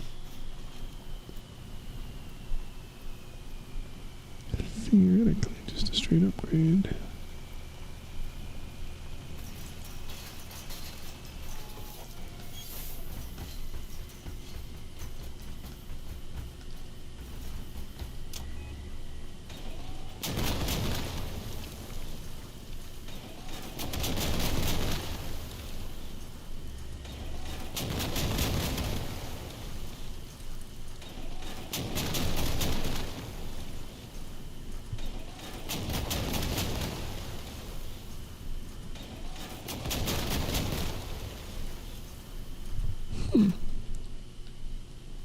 How about that? It was after the back ends came off as well.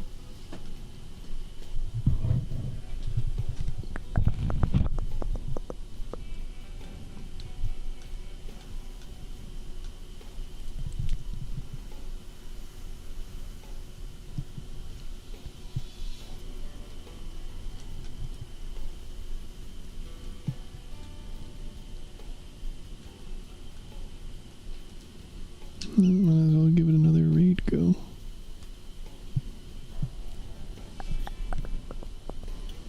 Could probably stand to try the higher difficulty.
was a pretty good game. Not to say the others weren't, but normally there's a bit more asymmetrical of a match contribution. That wasn't the case this time around. And I don't hate the ML200s.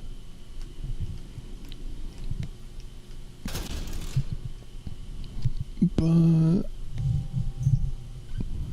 same resistances. This one's taller.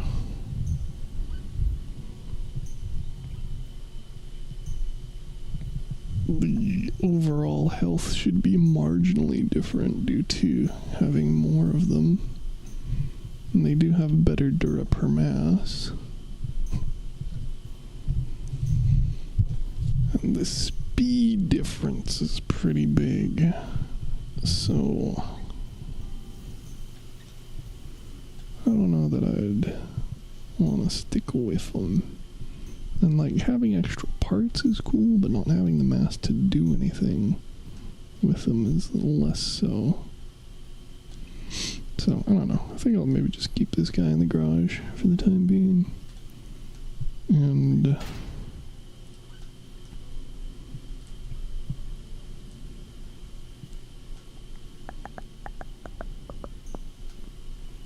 I don't know, fuck around with this tomorrow maybe. Well, later today, TM. But not a whole lot more that I feel like doing or starting on, especially with how late it is, since, yes, I have other builds I could fuck around with, but do I wanna? And I suppose, because we deleted Evolution and we still have 2 slots on the exhibition, we could save this in a separate slot, but I will leave the true decision on that until some other time.